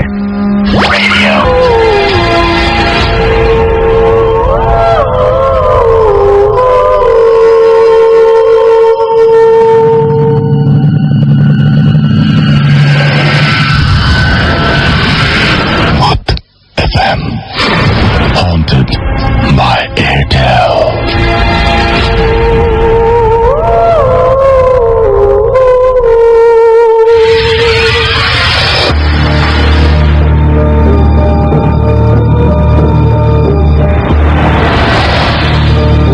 আসসালামু আলাইকুম, আমি জামিল হোসেন সুজন, মিরপুর বাংলা স্কুল অ্যান্ড কলেজের একজন ছাত্র। কথা না বাড়িয়ে আমি আমার ঘটনায় চলে যাচ্ছি। তো একদিন আমি ভোরে 5 থেকে 6টার দিকে বাথরুমে যাব। তার আগে বলে নিই যে আমাদের বাথরুমে যাওয়ার সময় আমাদের ডাইনিং রুমটা ক্রস করতে হয়। ডাইনিং রুম ক্রস করার সময় আমার ভাইয়ের রুমের ফ্লোরের কিছু অংশ দেখা যায়। আমি ক্রস করতেছি, তখন আমার খেয়াল আসলো যে ভাইয়ের রুমের ফ্লোরে একটা বাচ্চা খেলতেছে। তাই আমি দেখলাম যে একটা বাচ্চা খেলতেছে আসলে। তা আমার একটু মনে রাগ হলো যে ওই রুমে এত সকালে বাচ্চা খেলতেছে। তো আমার তখন মনে হলো যে আমাদের কাজের বুয়া সকালে কাজ করতে আসে, হয়তো তার বেবিটাকে নিয়ে আসছে। তো ওই রুমে কম্পিউটারটা একটু রাজি হলাম মনে মনে। তো বাথরুম থেকে ফিরে আসার সময় দেখি যে বাচ্চা এরকম খেলতেছে, কোনো নাই। তো এসে ঘুমায় পড়ি। সকাল 8টা কি 9টার দিকে উঠি, উঠে দেখেছি এরকম কাজের বুয়া কাজ করতেছে। তো আমার মনে একটু ডাউট ফিল হলো যে সেই সকালে তার বেবিটাকে দেখলাম খেলতেছে আর এখন উনি কাজ করে। তখন আমি আম্মু রুমে যাই, আম্মুকে জিজ্ঞেস করলাম যে আম্মু এরকম কাজের বুয়া আজকে এতক্ষণ কাজ করে কেন? সেই 5টা বাজে তার বেবিটাকে দেখলাম আর এখনো সে কাজ করতেছে। যে কাজের বুয়া কিনা 1.5 ঘন্টা কাজ করে চলে যায়। তখন আম্মু বলছে তোর কি মাথা খারাপ হয়েছে? তো কাজের বুয়া তো আসলো একটু আগে, আমি তো আমার সে সময় খেয়াল হলো আসলে তো কাজের বউ তো আসে 8টা কি 9টার দিকে। তো আমি আম্মুকে একটু রাগ হয়ে জিজ্ঞেস করলাম তাহলে 5টা 6টার দিকে এরকম বাচ্চা আসলো কোথা থেকে। আমি ভাইয়ের রুমে দেখছি এরকম বাচ্চা খেলতেছে, ওই রুমে এরকম কম্পিউটার আছে কি না কি হয়, তোমরা কি একটু খেয়াল রাখতে পারো না? দেন দেখি যে আম্মু আমার মুখের দিক তাকে আছে, মানে অবাক দৃষ্টিটা। বললাম কি হয়েছে, তাকে আছো কেন? তো এরকম বাচ্চা কে জানে, তো কোনোই তো কে আসছে সকালে? তার আম্মু আমাকে বলে কি বলো, সকালবেলা কেউ আসে না, চার বাচ্চা আছে। আর এমন সকালবেলা আজকে কেউ আসেও না। আর হ্যাঁ, আমি কালকেও দেখছি সকালবেলা একই ঘটনা আমার সাথে ঘটছে। সকালবেলা দেখি যে একটা এরকম তোর বাবাকে আমি মানে অফিসে বিদায় দিয়ে যখন তোর ভাইয়ের রুমে যাই তখন দেখেছি এরকম একটা বাচ্চা খেলতেছে। তখন আমিও আম্মুর দিক তাকাই থাকি, তাহলে আমার সাথে কি ঘটছে আপনারাই বলুন লিসেনার। শুনছেন সবসময় রেডিও ফুর্তি, ঘড়িতে সময় রাত 1টা। শুনছিলাম একটা অডিও ক্লিপ এবং সেখানে আমাদের একজন লিসেনার তিনি তার ঘটনাটি শেয়ার করলেন। আশা করছি আপনাদের ভালো লেগেছে। আমি রাসেল আছির সাথে, আমার সাথে রয়েছে মাসুম, আর চলছে Bhoot FM haunted by Airtel. Unfortunately যদি আজকের এই এপিসোডটি কেউ মিস করে ফেলেন তাহলে চিন্তার একেবারেই কোনো কারণ নেই। আপনি এয়ারটেল এম রেডিওর মাধ্যমে আবারও এই এপিসোডটি শুনতে পাবেন। সেজন্য আপনি যেটা করতে হবে, আপনার এয়ারটেল এম রেডিও থেকে এই ঘটনাটি শোনার জন্য বা এই এপিসোডটি শোনার জন্য বা অন্য কোনো এপিসোড শোনার জন্য আপনার এয়ারটেল নাম্বার থেকে ডায়াল করতে হবে 4040, সিলেক্ট করতে হবে চ্যানেল 22। তাহলে দেখবেন যে একের পর এক বিভিন্ন এপিসোডের অপশন আপনাকে দেওয়া হচ্ছে। যে এপিসোডটি আপনি মিস করেছেন বা যে এপিসোডটি আপনি পুনরায় শুনতে চান সেটা আপনি চাইলে সেখান থেকে শুনতে পারবেন। নাও লিসনার্স ক্যান গেট দ্য ভূত এফএম টিউন, যেটা মাসুম এখন প্লে করছে। এই ভূত এফএম টিউনটি, মহামূল্যবান ভূত এফএম টিউনটি আপনি আপনার কলার টিউন এবং মাই টিউন হিসেবে সেট করে ফেলতে পারেন। সেই জন্য আপনাকে যেটা করতে হবে সেটা হচ্ছে আপনাকে কোড নাম্বারটি মনে রাখতে হবে। দ্য কোড নাম্বার ইজ 92125 এবং আপনি অ্যাক্টিভেট করতে পারেন জাস্ট একটা SMS এর মাধ্যমে। আপনি আপনার মোবাইলের মেসেজ অপশনে চলে যান, সেখানে গিয়ে টাইপ করুন CT স্পেস দিয়ে টাইপ করুন 92125 এবং এই SMS-টি পাঠিয়ে দিন 3123 নাম্বারে। দেখবেন যে এই টিউনটি আপনার হয়ে গেছে। খুবই সহজ পদ্ধতি। আমরা আবারও একটা ঘটনায় যাব এবং এই মুহূর্তে আমাদের সাথে আমাদেরকে যে ঘটনাটি পাঠাচ্ছেন তিনি আমাদের সাথে নেই, বুঝতে পারছেন। তিনি লিখে পাঠিয়েছেন আমাদেরকে এবং তিনি বেসিক্যালি বাংলাদেশের বাইরে থেকে ইমেলটি করেছেন। দ্যাটস ওয়াই আমাদের ইমেলটি পড়তে হচ্ছে এবং আশা করছি আপনাদের ভালো লাগবে। যিনি লিখছেন তিনি বলছেন যে আমি প্রীতম, থাকি কল্যাণী, ওয়েস্ট বেঙ্গল, ইন্ডিয়াতে। আমি ইঞ্জিনিয়ারিং পড়ছি ফার্স্ট ইয়ারে। আমি ভূত এফএম এর নিয়মিত শ্রোতা আর ঘটনাগুলো শুনতে খুব ভালো লাগে। বেশি সময় নষ্ট না করে একেবারে ঘটনায় চলে যাই। এই ঘটনাটি ঘটেছে খুব রিসেন্টলি, তখন অগাস্ট মাস এবং তিনি বলছেন যে কাউন্সেলিং হয়ে আমি ব্যারাকপুর ওয়েস্ট বেঙ্গলে একটি বেসরকারি ইঞ্জিনিয়ারিং কলেজে অ্যাডমিশন পাই, যেটি আমার বাড়ির থেকে প্রায় 35 কিলোমিটার দূরে। তাই বাবা চেয়েছিল হোস্টেলে থেকে পড়াশোনা করার জন্য, বাট আনফরচুনেটলি আমি যখন যাই তখন আর ভ্যাকেন্সি ছিল না। তো প্রথম কয়েকদিন আমাকে ডেইলি যাতায়াত করতে হয়েছে, প্রায় 3-4 ঘন্টা নষ্ট হতো জাস্ট যাতায়াতে। তাই আমার একটি বন্ধু সায়ান বলল যে ও নাকি একটা ইন্ডিপেন্ডেন্ট হাউস রেন্টে পেয়েছে খুব সস্তায়। তাই ও চেয়েছিল যে আমরা 5 বন্ধু মিলে যেন ওটাতে থাকি ওর সাথে। আমরা মানে আমি, সত্যকি, সুবর্ণ, রফিক আর আমান থাকতে রাজি হলাম। কেন কি আমার বাড়ি অনেক দূরে আর আমাদের একই অবস্থা। বাড়িটার ডেসক্রিপশন একটু দিয়ে রাখি। বাড়িটি একটি ক্যান্টনমেন্ট হাউস, পুরনো আর বেশ বড়। 3 বেডরুম, একটা কমন বাথরুম, কিচেন আর একটা স্টোর রুম। বেশ বড় বাড়ি, প্রায় 1500 স্কোয়ার ফিট এরিয়া হবে। আমি আর আশ্চর্যের ব্যাপার হলো যে আমরা পুরো বাড়িটা মাত্র 1800 টাকা মাসে ভাড়া পেয়েছি। মানে প্রতি মাসে 1800 টাকা দিতে হবে, যেটা কিনা নর্মালি 10,000 টাকার নিচে হয় না। বেশ খুশি হলাম যে এত বড় বাড়ি এত সস্তায় পেয়েছি। আমি সুবর্ণ একটি ঘর শেয়ার করলাম, আর বাকি 4 জন দুটা ঘর শেয়ার করছিল। আমরা কলেজ থেকে ফিরে খাওয়া দাওয়া শেষ করে পড়াশোনা করে শুতে শুতে প্রায় 1টা বেজে যেত। প্রথম কোনো অসুবিধা হয়নি। তারপর 4th দিনে রাত 1টার সময় দেখি বাথরুমে জলের আওয়াজ, লাইক কেউ গোসল করছে। অ্যাবসার্ড লাগলো। ভাবলাম বাকি 4 জনের মধ্যে কেউ হয়তো গোসল করছে এই অড টাইমে। তখন ব্যাপারটা স্বাভাবিক লাগলো। কলেজে যাওয়ার আগে আমি আর সুবর্ণ হাসতে হাসতে বাকি 4 জনকে বললাম, গতকাল রাতে গোসল করছিল কে? তখন ওরা বলল, আমরা তো ভাবছিলাম তোদের মধ্যে কেউ বাথরুমে গিয়েছে। তখন মাথায় ঢুকলো যে এত রাত্রে আমরা কেউ যদি বাথরুমে না যাই তাহলে কে যাবে। বলে রাখা ভালো যে বাথরুমটার দরজাটা বেশ উঁচু, আর বাথরুম থেকে বাইরে জাস্ট ওপরে তাকালেই একটা সিলিং ফ্যান, যেটার ব্লেড গুলো অস্বাভাবিকভাবে বাঁকানো।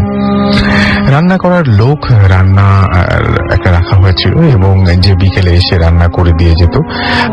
5th দিনে আমরা পড়ছি, তখন প্রায় 8টা বাজে। হঠাৎ রান্না করার মেয়েটি চেঁচিয়ে উঠল। আমরা তৎক্ষণাৎ ওইখানে পৌঁছে দেখি যে অজ্ঞান হয়ে মাটিতে পড়ে আছে বাথরুমের সামনে। জল ছিটে জ্ঞান ফিরাতেই বলল, বাবু তোমরা এই বাড়িতে থেকো না, এখানে আত্মা আছে। আমরা ব্যাপারটা সিরিয়াসলি নিলাম না। ও কাজ ছেড়ে দিল, আর তারপর থেকে কেউ কাজ করতে রাজি হলো না। তাই আমরা হোটেল থেকে খেয়ে আসতাম। তারপর 2 দিন কেটে গেল, অস্বাভাবিক কিছু ঘটলো না, আমরাও ভুলে গেলাম। 8ম দিনে আমরা খেয়ে বাড়ি ফিরলাম। ফিরে রফিকের বাথরুম পেয়েছে, তাই ও বাথরুমে গেল। তারপর চিৎকার দিয়ে উঠলো। আমরা গিয়ে দেখি রফিকও বাথরুমের সামনে অজ্ঞান হয়ে পড়ে আছে। সবাই মিলে রফিককে ঘরে নিয়ে এলাম। তারপর সবাই রফিকের জ্ঞান ফেরানোর চেষ্টা করতেই সুবর্ণ বলল, বাথরুমে মনে হয় একটা ছায়ার মতো কিছু দেখলাম। আমরা কথা কেটে দিলাম। সেই রাতে আমি বাথরুমে গেলাম। সত্যি বলতে কি যে ভয়ে যেতে ভয় লাগছিল যেতে, তাই বাকিদের নিয়ে গিয়েছিলাম। ওরা বাইরে দাঁড়িয়ে ছিল, তাই ভয় একটু কম লাগছিল, আর দরজা লক করে নিয়ে আটকে দেয়নি আর কি। বেরোনোর সময় মনে হলো কিছুর সাথে আমার মাথাটা বুক অবধি ধাক্কা লাগলো। এদিকে কিছুই দেখতে পাচ্ছিলাম না। সামনে আমার বন্ধুরা আমার দিকে এক দৃষ্টিতে চেয়ে রয়েছিল। তাদের চেহারা ভীষণ আতঙ্কিত। আমিও ভয় পেয়ে গেলাম। তখন আমি বাথরুমের দিকে তাকালাম। ওই সিলিং ফ্যানটার ছায়ার সাথে স্পষ্ট একটা মানুষের শরীর ঝোলার ছায়া পড়েছিল। এদিকে আসলে শুধু সিলিং ফ্যানটাই দেখা যাচ্ছে, কিন্তু ছায়াটা স্পষ্ট মনে হচ্ছিল কেউ ওখানে ঝুলছে। আমরা 2 বন্ধু ইতোমধ্যে সেন্সলেস হয়ে গিয়েছিল। আমরা বুঝতে পারছিলাম না কি করব। এরকম মেন্টাল চাপ প্লাস ভয় আমি নিতে পারিনি। সকালে উঠে দেখি আমি আর রফিক সেই বাথরুমের সামনে মাটিতে পড়ে আছি, মাথায় প্রচন্ড ব্যথা। বাকিরা সকালে আসতে শুনলাম যে ওরা আমাদের ছেড়ে পালিয়েছিল।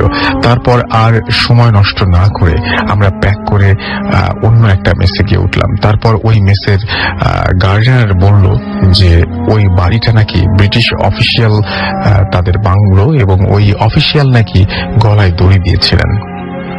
কখনো প্যারানরমাল জিনিস বিশ্বাস রাখতাম না, কিন্তু ওই দিনটার পর থেকে বিশ্বাস করতে বাধ্য হলাম। এখনো ওই দিনটার কথা ভেবে গায়ে কাঁটা দিয়ে ওঠে। তারপর থেকেই আমি ভূত FM শুনি, ভালো লাগলে পড়ে শুনিও। আমি এই ঘটনাটি পড়ে শোনালাম, এবং থ্যাংক ইউ আমাদেরকে ওয়েস্ট বেঙ্গল থেকে প্রাতিম আমাদের এই ইমেলটি করেছেন। আপনাকে অনেক অনেক অনেক অনেক ধন্যবাদ আমাদের সাথে আপনার এই ঘটনাটি শেয়ার করার জন্য। আমরা চলে যাব আমাদের পরবর্তী ঘটনায়। আমাদের পরবর্তী অতিথির কাছে আপনার নামটা বলবেন এবং জানিয়ে দিবেন যে কোথা থেকে আপনি এসেছেন। ধন্যবাদ রাসেল ভাই আমাকে আবারও আমন্ত্রণ জানানোর জন্য। আমি মোহাম্মদ তরিকুল দামতাম্মায় ফ্রম যাত্রাবাড়ি। ওকে, আমরা ঘটনায় চলে যাই। আমরা সরাসরি ঘটনাতে যাচ্ছি। ঘটনাটা ঘটেছিল, এটা হলো আমার দাদার সাথে।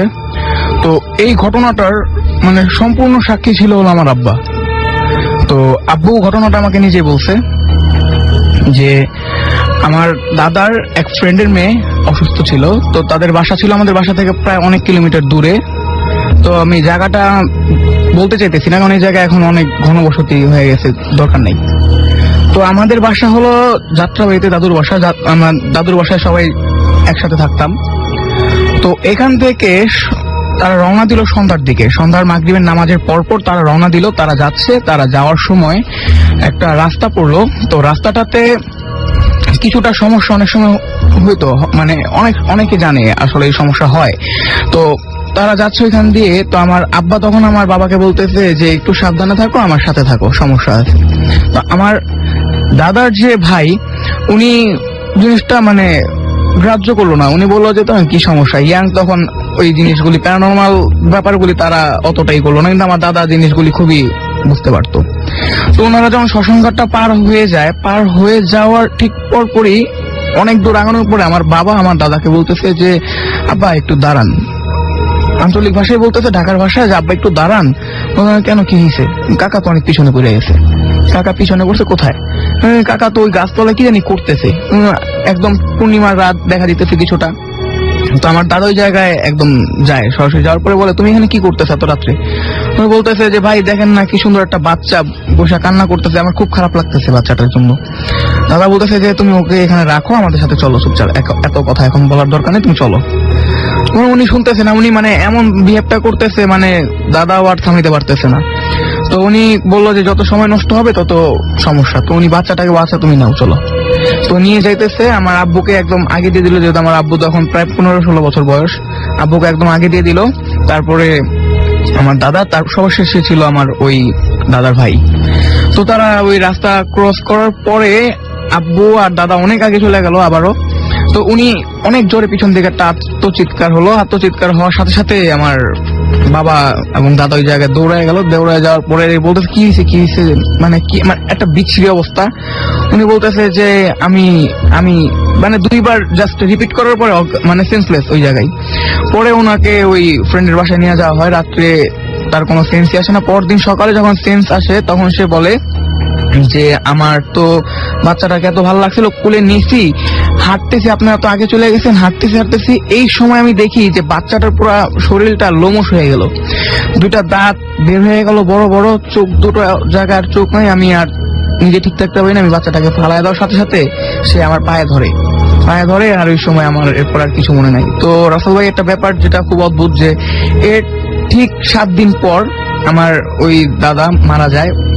তো মারা যাওয়ার আগে একটা জিনিস আমরা সবাই, তখন তো আমার চাচারা অনেক বড়, আব্বু অনেক বড়, তারা সবাই এই জিনিসটা দেখে যে সে মারা যাওয়ার 7 দিন আগে থেকে তার পুরো বাসাটা কিছু কুকুর, মানে পুরা রাত্র হইলেই ডাকাডাকি করতো কুকুর। আর কুকুরগুলি তারা কখনো এলাকায়, মানে এরকম কুকুর মানে অস্বাভাবিক, বিদেশি যে কুকুরগুলি আছে এরকম দেখতে। তো তারা খুব অবাক হইতো যে কুকুরগুলো অনেকবার ধরারও চেষ্টা করছে, যে এত সুন্দর কুকুর পালি, কিন্তু ধরা সম্ভব হয়নি। আর আমার ওই দাদা যেদিন মারা যায় সেদিন আমার বাবা তার গোসল দেয়, আমার দাদাও ছিল সাথে। তো তারা 2জন লাশ দেখার পরে ফ্যামিলির আর কোনো পার্সন লাশ দেখতে পারেনি, কারণ তার লাশটা এত বিভৎস হয়ে যায় আর একদম সম্পূর্ণ নীল হয়ে যায় তার লাশটা। এবং সেই সময় মানে সবাই আর লাশটা দেখতে পারে না। তার ঠিক 3 থেকে 4 ঘন্টা পর তার লাশ দাফন দেওয়া হয়। কিন্তু দাফন দেওয়ার পরে এখনো নাকি আমাদের মানে কবরস্থানের আশেপাশে যারা যায় আমাদের কবরস্থানে, তারা মানে নাইট গার্ডরা অনেকেই বলে যে রাত্রে এরকম সমস্যা হয়, অনেক আওয়াজটাও শোনা যায় ওই কবরের আশেপাশ থেকে। আর ওনার কবরটা একদম বাঁশঝাড়ের সাইডে, আমার দাদা কি যেন জানি বুঝে আর কি বাঁশঝাড়ের সাইডে দেয়, এখনো স্টিল কবরটা আছে, অনেকেই যায় দেখে, এই ঘটনাগুলি হয়। ওকে, আপনাকে অনেক অনেক অনেক অনেক ধন্যবাদ। আমরা চলে যাচ্ছি আমাদের পরবর্তী ঘটনায়। তার আগে কিছু SMS পড়ে ফেলতেছি। আমাদেরকে আল মারুফ হাসান গ্রিন রোড থেকে SMS করেছেন এবং তিনি ভূত FM শুনছেন জানিয়েছেন এবং তিনি আশা করছেন আজকের এপিসোডটি ভালো হবে। শাহরিয়ার আমাদেরকে SMS করেছেন সুদর্শন হল থেকে এবং তিনি বলছেন যে আজকের এপিসোডটি কঠিন। ওকে, শুভ কলাবাগান থেকে SMS করেছেন এবং তিনি বলছেন যে আজকের ঘটনাগুলোতে তার ভয় লাগছে। সনি আমাদের SMS করেছেন এবং তিনি বলছেন যে কালকে তার বেশ কাজের দিন, স্কুলে অনেক ঝামেলা রয়েছে, তারপর তিনি শুনছেন। তরুণ আমাদের SMS করেছেন এবং আমাদেরকে SMS করেছেন কাব্য ভালুকা ময়মনসিং থেকে, ভূত FM শুনছেন তিনি। আমাদেরকে আতিক ঢাকা কলেজ থেকে SMS করেছেন এবং তিনি বলছেন যে তার গ্র্যান্ডফাদার খুবই অসুস্থ, দোয়া করতে বলেছেন। আমরা দোয়া করি তিনি যেন দ্রুত সুস্থ হয়ে ওঠেন। আকাশ ময়মনসিং থেকে SMS করেছেন আমাদেরকে সাগর এবং তার ফ্রেন্ড সবুজ, তারা লাইট বন্ধ করে ভূত FM শুনছেন। শাহেদ আমাদেরকে এসএমএস করেছেন এবং তিনি বলছেন আমি ভূত এফএম এর অনেক বড় একজন এসি, মানে ফ্যান না, সরাসরি এসিতে চলে গেছেন তিনি। লাকি আখতার ঢাকা থেকে এসএমএস করেছেন এবং তার এসএমএস কখনো পড়া হয় না, এসএমএসটি পড়তে বলেছেন আমাদেরকে। এছাড়াও এসএমএস করেছেন দেখতে পাচ্ছি এভিল ডেড আমাদের এসএমএস করেছেন। এছাড়াও এসএমএস করেছেন আমাদেরকে দীপ, রাজীব, কমল, নোমান, সোহাগ নেত্রকোনা থেকে। তারা 5 জন বন্ধু মিলে ভূত এফএম শুনছেন। রাতুল আমাদেরকে এসএমএস করেছেন আমাদেরকে মুকসিদুল, এছাড়া আমাদেরকে এসএমএস করেছেন মোহনা বাসবো থেকে। ইউসুফ আমাদের এসএমএস করেছেন, তায়াস এবং সনজানা আমাদের এসএমএস করেছেন ঢাকা যাত্রাবাড়ি থেকে এবং আমাদেরকে এসএমএস করেছেন দেখতে পাচ্ছি। এছাড়াও দীপ্তা, অর্থাৎ দীপ্ত হবে মনে হয় নামটা। সাব্বির সালাম আমাদের এসএমএস করেছেন এবং তিনি বলছেন যে এগেইন মাসুম ভাই thanks for awesome background music. Shubho আমাদের এসএমএস করেছেন শিহাব আশুলিয়া থেকে। এছাড়া আমাদেরকে আলমগীর এসএমএস করেছেন, রতন আমাদের এসএমএস করেছেন, সৌরভ বনশ্রী থেকে আমাদের এসএমএস করেছেন আমাদেরকে সাগর খুলনা থেকে। যদি আপনি এসএমএস করতে চান তাহলে মোবাইলের মেসেজ অপশনে গিয়ে টাইপ করুন ফুর্তি, FOORTI ফুর্তি, স্পেস দিয়ে আপনার নাম, স্পেস দিয়ে আপনার মেসেজ পাঠিয়ে দিন 9840 নাম্বারে। আর আমরা কিন্তু ঢাকার বাইরে বা ঢাকায় বা যেখানেই হোক না কেন স্টুডিওর বাইরে একটা এপিসোড করার চিন্তা ভাবনা করছি। আমরা এর আগেও করেছি সিলেটে, এবার কোথায় যাব সেটা ডিসাইড করবেন আপনারা আপনাদের ইমেইলের উপরে ভিত্তি করে। আপনার যদি এলাকায় কোনো হন্টেড প্লেস থাকে যেখানে আমরা সারা রাত স্টে করতে পারি এবং সেখানকার ঘটনাগুলো আমরা যদি এক্সপেরিয়েন্স করতে পারি, এরকম কোনো যদি জায়গা থাকে যেখানে র্যান্ডম ঘটনা ঘটে, এরকম কোনো হন্টেড প্লেসের ঠিকানা এবং বিস্তারিত বিবরণ আমাদেরকে পাঠিয়ে দিন। আমাদের ইমেল অ্যাড্রেসটি হচ্ছে bhutfm@radiofurti.fm। একই অ্যাড্রেসে আপনি নাম, ঠিকানা এবং ফোন নাম্বার সহ আপনার ঘটনা পাঠাতে পারেন। আমরা সবসময় অ্যাপ্রিশিয়েট করি সেই সমস্ত আমাদের মানে লিসনারদের যারা নিজে এসে আমাদের ঘটনা শেয়ার করে যান বা অন্য কাউকে ইন্সপায়ার করেন, বিশেষ করে যারা সিনিয়রদের ইন্সপায়ার করেন আমাদের এখানে আসার জন্য। এবং আমরা চাইবো যে আগামী সপ্তাহেও আপনারা ঠিক একইভাবে আমাদের ঘটনা পাঠিয়ে উৎসাহিত করবেন এবং সেই জন্য আপনাকে যেটা করতে হবে, আপনার নাম, ঠিকানা এবং ফোন নাম্বার সহ আপনার ঘটনাটি লিখে পাঠিয়ে দিতে হবে bhutfm@radiofurti.fm, which is BHWTFM@radioforti.fm এই অ্যাড্রেসে। আর সেটা অবশ্যই আগামী সপ্তাহের মধ্যেই আর কি। আর আপনি অবশ্যই উল্লেখ করবেন যে আপনি নিজে সে ঘটনাটি শেয়ার করতে চান কিনা বা আপনি চান কিনা যে আমরা সেই ঘটনাটি পড়ে শোনাই, অথবা আপনি চাইলে কিন্তু অডিও ক্লিপের মাধ্যমে আপনার ঘটনাটি আমাদের সাথে শেয়ার করতে পারেন। চলে যাচ্ছি পরবর্তী ঘটনায়। আপনার নাম বলবেন এবং কোথা থেকে আপনি এসেছেন একটু প্লিজ জানিয়ে দেবেন সবাইকে। ধন্যবাদ রাসেল ভাই। আমি মোহাম্মদ আশরাফুল ইসলাম চিলন। আমি মিরপুর থেকে এসেছি, আমার হোম ডিস্ট্রিক্ট নওগাঁতে। তো আমি আমার ঘটনাতে যাচ্ছি। আমার ঘটনাটা আমার চাচার কাছ থেকে শোনা, ছোট চাচা। ঘটনাটা 1996-97 সালের কথা। তখন চেয়ারম্যান ইলেকশন হয়, আমার বড় চাচা চেয়ারম্যান ছিলেন। তো এই নির্বাচনে প্রচারণার কাজে তাদেরকে প্রতিদিনই বিভিন্ন গ্রামে যেতে হতো এবং আস্তে আস্তে প্রায় দিনই রাত হয়ে যেত। তো যেই দিন তার ঘটনা বলছি সেদিনও ওরকম সকালে তারা বের হয়, আস্তে আস্তে অনেক রাত হয়ে যায়, রাত 8-9 বাজে। গ্রাম অঞ্চলে রাত 8টা অনেক। তারপর ওই দিন প্রচন্ড বৃষ্টি হচ্ছিল এবং তাদের সাথে একটা মোটরসাইকেল ছিল, মোটরসাইকেলটাও নষ্ট হয়ে যায় রাস্তার মধ্যে। তারপর তারা 2জন মোটরসাইকেল ঠেলতে নিয়ে আসতেছিল। আস্তে আস্তে আমাদের গ্রাম থেকে 3-4 গ্রাম দূরে একটা গ্রামে তারা একটা মসজিদ দেখতে পায়। বৃষ্টির হাত থেকে বাঁচার জন্য তারা ওই মসজিদে গিয়ে দাঁড়ায় এবং ওই মসজিদে তখনও ভিতরে আলো জ্বলছিল, সম্ভবত কেউ ওখানে ইবাদত করছিল। কিছুক্ষণ পর মসজিদের ভিতর থেকে একজন বের হয়ে আসেন। এসে আমার চাচারা ওনাকে চিনতে পারেন আর উনিও আমার চাচাদের চিনতে পারেন, কারণ উনি আমাদের আত্মীয় হন, দূর সম্পর্কের। তারপর উনি চাচাদের বললেন যে অনেক রাত তো হয়ে গেল, যে বৃষ্টি থামবে না, তোমরা আমার সাথে আমাদের বাড়িতে চলো, মোটরসাইকেলটা রেখে তারপর যাও, কারণ এই বৃষ্টির মধ্যে এটা নিয়ে তোমরা যেতে পারবে না। আর যেহেতু বৃষ্টি হচ্ছিল আর আমাদের গ্রামের রাস্তাগুলো কাদা হয়ে যায়, বৃষ্টির কারণে অনেক কাদা হয়ে যায়। যাই হোক, ওখানে যাওয়ার পর রাতে ডিনার করার পর রাত 11টা বেজে যায়, বৃষ্টি ছাড়ে না। তারপর আমার বড় চাচা সিদ্ধান্ত নেয় যে এই রাতেই চলে যাবে, হেঁটেই চলে যাবে। আর আমার বড় চাচা অনেক সাহসী লোক ছিলেন। যাই হোক, প্রচন্ড বৃষ্টি হচ্ছিল, তারপরও ঘুটঘুটে অন্ধকার, আসলে কিছু দেখা যায় না, চারিদিকে এরকম অন্ধকার ছিল। তখন ওই হুজুর লোকটা যার বাড়িতে গেছে, উনিও অনেক ভালো একজন লোক, ধার্মিক লোক, তারপর আধ্যাত্মিক কিছু ক্ষমতা আছে।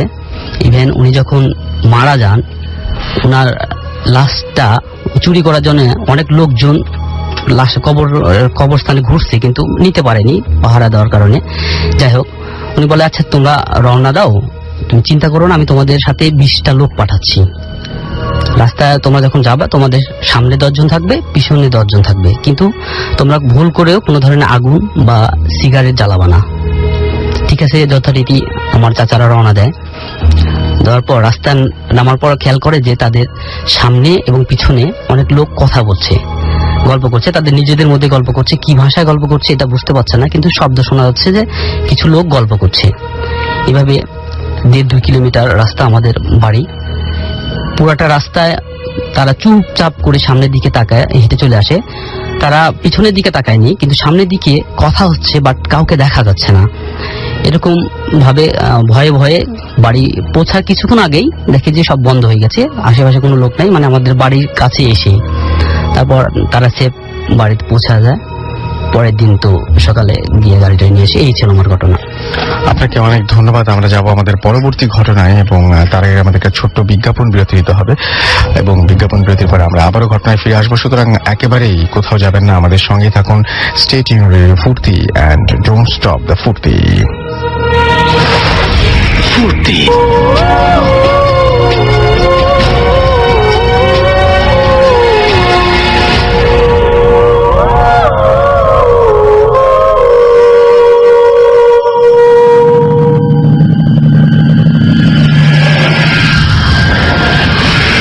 Hot FM.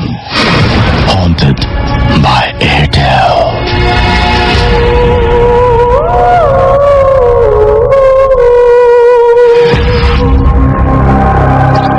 শুনছেন সবসময় রেডিও ফুর্তি। ঘড়িতে সময় রাত 1:24 চলছে Bhoot FM haunted by Airtel. আমি রাসেল আছি, সাথে আমার সাথে রয়েছে মাসুম, এবং আজকের অতিথিরা। বিজ্ঞাপন বিরতির পরে যেমন কথা ঠিক তেমন ভাবেই ফিরে এলাম। আর সেই সাথে দেখতে পাচ্ছি যে এর মধ্যে অনেকে SMS করে ফেলেছেন আমাকে। মোহাম্মদ জুয়েল আমাদের SMS করেছেন, আমাকে মনীষা বিথি, এছাড়াও সাকিব আমাদের SMS করেছেন কুড়িল থেকে। আমাদেরকে SMS করেছেন ব্ল্যাক বয় 69 পল্লবী থেকে, এবং আমাদেরকে SMS করেছেন এছাড়াও দেখতে পাচ্ছি মোহাম্মদ ইমরান হুসাইন রাব্বি নারায়ণগঞ্জ খানপুর তাল্লা থেকে, এবং আমাদেরকে SMS করেছেন জীবন মেহেদি, আমাদের SMS করেছেন গুলশান থেকে, এবং আমাদেরকে SMS করেছেন দেখতে পাচ্ছি মাহিরা, এবং আমাদেরকে তিনি জানিয়েছেন যে একদম SSC এক্সাম একদম কাছে, এবং তিনি সবার দোয়া চেয়েছেন। কলি নারায়ণগঞ্জ থেকে আমাদের SMS করেছেন আমাদেরকে রুহুল আমিন, এছাড়াও আমাদেরকে SMS করেছেন ঈশিতা ভোলা থেকে, সাজিদ আমাদের SMS করেছেন আরিফ টঙ্গী থেকে, আসরুর আমাদের চিটাগং থেকে SMS করেছেন, আব্দুল্লাহ আমাদের SMS করেছেন, এছাড়া আমাদেরকে রূপম SMS করেছেন আফরিন শোভন, এছাড়াও আমাদেরকে সানি 69 বোর্ড বাজার থেকে SMS করেছেন, এবং তিনি বলছেন যে প্রোগ্রামটি অসম। এছাড়া আমাদেরকে SMS করেছেন দেখতে পাচ্ছি দেবাশিস ময়মনসিং থেকে, এছাড়াও আমাদেরকে পিয়াল SMS করেছেন আকাশ মোহাম্মদপুর থেকে, এবং আমাদেরকে SMS করেছেন প্রিয়াঙ্কা, SMS করেছেন আমাদেরকে মোহাম্মদ ওয়াসিম সহ আরো অনেকে। আপনি যদি SMS করতে চান তাহলে মোবাইলের মেসেজ অপশনে গিয়ে টাইপ করুন ফুর্তি, FOORTI, ফুর্তি, স্পেস দিয়ে আপনার নাম, স্পেস দিয়ে আপনার মেসেজ, আর পাঠিয়ে দিন 9840 নাম্বারে। চলে যাচ্ছে আমাদের পরবর্তী ঘটনা। আপনার নামটা আরো একবার বলবেন, বলে আপনার ঘটনাটা প্লিজ শেয়ার করবেন। আমি মোহাম্মদ তরিকুল দেওয়ান তন্ময়, যাত্রাবাড়ি থেকে। তো এবারের যে ঘটনাটা হলো আমার দাদু বাসার। তো আমরা একটু ছোট্ট করে বলি রাসেল ভাই, আমরা অনেকে এখন ইয়াং জেনারেশন মনে করি যে আসলে প্যারানর্মাল অ্যাক্টিভিটিস এগুলি আসলে কিছু নাই বা এরকম কিছু হয় না ঘনবসতির কারণে, কিন্তু এটা আসলে ভুল। এটা আল্লাহ তাআলার সৃষ্টি, সেটা হবেই স্বাভাবিক ব্যাপার, এটা এখনো হচ্ছে। তো এই ঘটনাটা রিসেন্ট, এই গত বছরের 2012 নভেম্বরের ঘটনা। তো আমাদের দাদু বাসার, মানে আপনি বোধহয় জিনের কথা বলছিলেন, যে জিন আছে এটা আপনি বিশ্বাস করেন, এবং সেটাই এটা বলছেন। আমার বিশ্বাস ছাড়া আমরা সবাই মানে জিনিসটা একদম চোখের সামনে দেখি। আপনি দেখছেন? আচ্ছা, তাহলে ঘটনাটা শুনি আমরা। তো ঘটনাটা হলো যে আমাদের একদিন হঠাৎ করে সবাই সন্ধ্যাবেলা বসে রয়েছি একসাথে। তো বসে থাকার পরে তো কথা হইতেছে, তো এই সময় শুনলাম আমাদের এক বোনের সমস্যা হয়েছে এরকম। তো সমস্যাটা হয়েছে, এর আগেও ওই বাসায় 2টা কাজের মেয়ের এরকম সমস্যা হয়।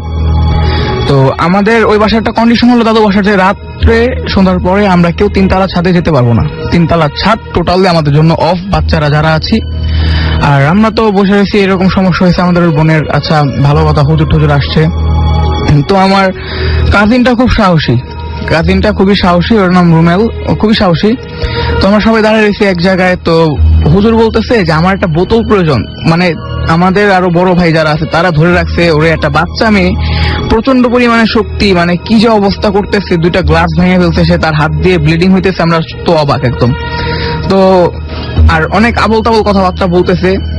তো এই সময় হুজুর বলতেছে যে একটা বোতল নিয়ে আসো, ওরে বোতলে আটকাবো। তো হুজুরটা খুবই অনেক কাজের একজন মানুষ, আলেম টাইপের। তো আমার ওই ভাই বললো যে আমি যাব। তো হুজুর বললো যে যাও, কিন্তু ভয় পাইতে পারবা না, পিছনে তাকাইতে পারবা না, যেহেতু পুরো বাড়ি অন্ধকার করা। ভয়ও পাইতে মানা করছে, পিছনে তাকাইতেও মানা করছে একদম টোটালি, যে পিছনে তাকাইলে তোমার ক্ষতি হবে। তোমার ভাই গেছে, যাওয়ার পরে একদম উঠোনে যাওয়ার সাথে সাথে সবাই আমরা জোরে একটা চিৎকার শুনি, খুব জোরে একটা চিৎকার শুনি। আর চিৎকারটা দেওয়ার ঠিক কয়েক সেকেন্ড আগে আমাদের বোনটারে যারা ধরে রাখছে, আমার অন্যান্য কাজিনরা, তারা সবাই কিন্তু, আমার বোনটা তখন একদম সেন্সলেস হয়ে যায়। এর সেন্সলেস হওয়ার ঠিক 2 থেকে 3 সেকেন্ড পরেই ঘটনাটা ঘটে। খুব জোরে আমার ভাই চিৎকার করে, আমরা দৌড়ে যাই উঠানে। দৌড়ে যাওয়ার পরে দেখি যে মেঝেতে পড়ে আছে, ওর হাত পা টোটালি একদম কাটা ছেঁড়া অবস্থা, এবং ওর 2 দিন পর্যন্ত কোমাতে ছিল, কোনো সেন্স ছিল না। 3 দিনের দিন আমার ভাইয়ের জ্ঞান আসে। তো 3 দিনের দিন যখন জ্ঞান আসে, তখন আমরা জিজ্ঞাসা করি যে কি হয়েছিল, কি ব্যাপার। তখনও কিন্তু ওই জিনিসটা আছে, তখনও সমাধান হয় নাই। তো বলতেছে যে এরকম আমি তো বোতলটা মাত্র নিলাম রান্নাঘরের ওই জায়গা থেকে, নেওয়ার সাথে সাথে যেই আমি আমাদের উঠানে আসছি, যেহেতু পুরানো দিনের বাড়ি, স্ট্রাকচারও আগের, তো অনেক বড় উঠান আমাদের। তো উঠানে আসার সাথে সাথে মনে হলো আমার এই জায়গা থেকে ওই জায়গা পর্যন্ত একদম ধাক্কা দিল জোরে। আর আমি ব্যালেন্স রাখতে পারলাম না। আমার মনে হলো একবার যে আমি 3 তলা ছাদের উপরে উঠে যেতেছি এবং নিচে পড়তেছি। এবং রাসেল ভাই, মানে বিশ্বাস করবেন না যে আমার ভাইয়ের হাত পা কাটছে তো কাটছেই, তার হাতও ভেঙে যায়, পাও প্রায় 1 মাস প্লাস্টার করা ছিল। এই ঘটনার ঠিক 3 থেকে 4 দিন পর আমাদের বাসায় আমরা সবাই রাত্রে ঘুমাইতেছি, হঠাৎ করে ফোন আসে, কি হয়েছে, এরকম তাড়াতাড়ি আসো তোমরা, খুব অবস্থা খারাপ বাসার। তো রাত্রে আমরা চলে যাই, একদম মানে টিকার মতো অবস্থা থাকে না বাসার মধ্যে, খুবই খারাপ অবস্থা চলতে থাকে। আমরা তাড়াতাড়ি গাড়ি নিয়ে চলে যাই হলো পোস্তগোলার ওই সাইডে একটা হুজুর আছে, ওই জায়গায়, আমি নামটা পুরোপুরি ভাঙবো না, ওই জায়গায় একটা হুজুর আছে, খুবই বড় উনি, বাংলাদেশে সবাই তাকে চিনে। তো ওই হুজুরের জায়গায় রাসেল ভাই একদম এক্স্যাক্টলি ঠিক এই সময়টাতে আমি ছিলাম গাড়িতে, 2টা গাড়িতে যাই, যে গাড়িতে ও ছিল সেই গাড়িতে আমি ছিলাম, আমার আরেক চাচাতো ভাই সাথ ছিল, আর রুমেল ভাই ছিল। তো রুমেল ভাইয়া তো তখন যাইতেছে, রুমেল ভাইয়া ঝাড়ানো হবে, কারণ তার শরীর অত ভালো না। তো সে ছিল সামনের সিটে, আর আমার আরেক চাচাতো ভাই ছিল পিছনে। তো হঠাৎ করে যখন আমরা রোডটা ক্রস করলাম, বুড়িগঙ্গা সেতুটা যখন ক্রস করা শেষ, একদম একটা নির্জন রাস্তা আসলো, তখনই দেখি যে কেমন গাড়িটা কাঁপতেছে। গাড়ি মানে এসি চলতেছে, কিন্তু আমরা প্রচন্ড ঘামাইতেছি সবাই। আমি বললাম, ড্রাইভারে বলতেছি গাড়ির গ্লাস গুলো সব ওপেন করে দাও। ও বলতেছে যে ভাই গ্লাস তো ওপেন কর, আপনি কি বলেন, সব গ্লাস খোলা, এসি চলতেছে। আমার নিজেরই তো অস্বস্তি লাগতেছে। পরে দেখলাম ও আমার হাতের মধ্যে এমন জোরে একটা চাপ দিল রাসেল ভাই, আমি মানে হাত ছাড়াইতে পারতেছি না, কিছু করতে পারতেছি না। আর কিডনিটা একদম দাঁত মাত বের করে, মানে বিভৎস একটা অবস্থা। আমি খুব ভয় পাইতেছি। ভয় পাই, সাথে সাথে সেলফোন বের করে আমি পিছনের গাড়িতে কল দিই, কাকা তাড়াতাড়ি আপনারা গাড়ি সামনে নিয়ে আসেন, এরকম সমস্যা হইতেছে। তো অনেক কষ্ট করে রাসেল ভাই আমরা যাই ওই হুজুরের বাসায়। হুজুর সব রেডি করে রাখে একদম। রাসেল ভাই মানে ঘরটা টোটালি অন্ধকার ছিল, জাস্ট একটা মোমবাতি জ্বালানো ছিল। ওরে রাখে হলো মাঝখানে একটা চক্র আঁকা ছিল, ওটা আসলে পরে আমি জানতে পারি যেটা আসলে একটা ব্ল্যাক ম্যাজিকের চক্র ছিল। তো ঠিক এক্স্যাক্টলি ভাবে আমরা বসার পরে 3 থেকে 4 মিনিট পরে টিনের চালে অনেক জোরে জোরে আওয়াজ হয়, মোমবাতিটা নিভে যায়, এবং সামনের যে জানালা ছিল, জানালাটা একদম ওপেন হয়ে যায়। ওপেন হয়ে যাওয়ার সাথে সাথে আমাদের পুরো ঘরটা একটা সুগন্ধ, একটা ঘ্রাণ আসে, বাতাস হয়ে যায় প্রচুর। এবং আমরা যেই জায়গায় আছি, প্রত্যেকের সামনে খুব জোরে জোরে, মানে কেউ যদি থাপ্পড় দেয় মাটিতে, জোরে জোরে আওয়াজ হবে, এরকম আওয়াজ হইতেছে। খুব ভয় পাইতেছি আমরা, একটা কি অবস্থা। আর ও খুব চিল্লাইতেছে, আমার যে বোন পথেছে, ও খুব চিল্লাচিল্লি করতেছে। তো হুজুর ওরে বললো সবাইকে সালাম দিতে, বললাম, আমরা সবাই সালাম দিলাম। সালাম দেওয়ার পরে যে এই বলতেছে যে আসলে কি হয়েছে না হয়েছে সব শোনার পরে উনি মানে গলাটা খুব বয়স্ক, সমাধান করে দিল। এবং যাওয়ার সময় রাসেল ভাই সবার জন্য মিষ্টি রেখে গেল। কিন্তু আমরা যখন ঘরে ঢুকি, রাসেল ভাই ঘরের একটা জানালা ছিল, একটা দরজা ছিল, আর ওই জায়গায় পুরো ঘরটাই খালি মিষ্টি রাখার কোনো প্রশ্নই আসে না। আমরা যখন লাইট জ্বালানো হলো, তখন আমরা দেখি যে ঘরের এক কোনায় মিষ্টির একটা বাক্স রাখা, বাক্সতে কোনো নাম টাম কিছু লেখা নেই, জাস্ট উপরে আরবি একটা কি লেখা ছিল। তো এরপর থেকে আর কি ঘটনাটা ঠিক হয়ে গেল আর কি সব। ওকে, আপনাকে অনেক ধন্যবাদ। আমরা চলে যাচ্ছি আমাদের পরবর্তী ঘটনা। তবে তারা কিছু SMS আমরা পড়ে ফেলতে চাই। আমাদেরকে রসুলপুর থেকে নাসিম SMS করেছেন, আমাদেরকে সাকিব আল হাসান SMS করেছেন, SMS করেছেন আরমান হুসাইন সূর্য নাটোর থেকে, আমাদেরকে ভৈরব থেকে জীবন SMS করেছেন, SMS করেছেন আমাদেরকে সাইদুর, SMS করেছেন ধানমন্ডি থেকে রাজু এবং সেলিম, লিটন আমাদের SMS করেছেন, SMS করেছেন আমাদেরকে রসুল, এছাড়াও SMS করেছে আচ্ছা রসুলপুর থেকে আমাদের SMS করেছেন, আচ্ছা নামটা লেখেননি, মাসুম মহাখালী থেকে আমাদের SMS করেছেন, আশিক আমাদের SMS করেছেন, SMS করেছেন আমাদেরকে রাফি ধামরাই থেকে, এছাড়াও তাহিয়া তারি আমাদেরকে SMS করেছেন, SMS করেছেন আমাদেরকে তৌসির আহমদ, SMS করেছেন আমাদেরকে, এছাড়াও রিপু ধানমন্ডি থেকে। এবং আজকের এপিসোডটি অনেক ভয়ঙ্কর হচ্ছে। সুস্মিতা আমাদের SMS করেছেন পাবনা থেকে, এছাড়াও ঐশী চট্টগ্রাম থেকে SMS করেছেন, SMS করেছেন মুস্তাফিজ, এছাড়াও পিয়াল SMS করেছেন, SMS করেছেন সুমা সহ আরো অনেকে। আপনাকে ছোট্ট ব্রেক নিতে হবে এবং ব্রেকের পরে আবারও ফিরে আসবো নতুন অতিথিদের নিয়ে, এবং সেই পর্যন্ত আপনারা আমাদের সঙ্গেই থাকবেন সেটা আশা করছি। যাওয়ার আগে জানিয়ে দিচ্ছি যে আমাদের যদি SMS করতে চান তাহলে আপনার মোবাইলের মেসেজ অপশনে গিয়ে টাইপ করতে হবে ফুর্তি, FORTI, ফুর্তি স্পেস দিয়ে আপনার নাম, স্পেস দিয়ে আপনার মেসেজ, আর পাঠিয়ে দিতে হবে 9840 নাম্বারে। আমাদের যদি ইমেইল করতে চান এবং ইমেইলের মাধ্যমে ঘটনা পাঠাতে চান তাহলে ইমেইল অ্যাড্রেস হচ্ছে bhutfm@radiofurti.fm। চলে যাচ্ছি আমাদের ছোট্ট একটা ব্রেকে এবং তারপরে আবারও ফিরে আসছি। So stay tuned to radio Foorti and don't stop the ফুর্তি।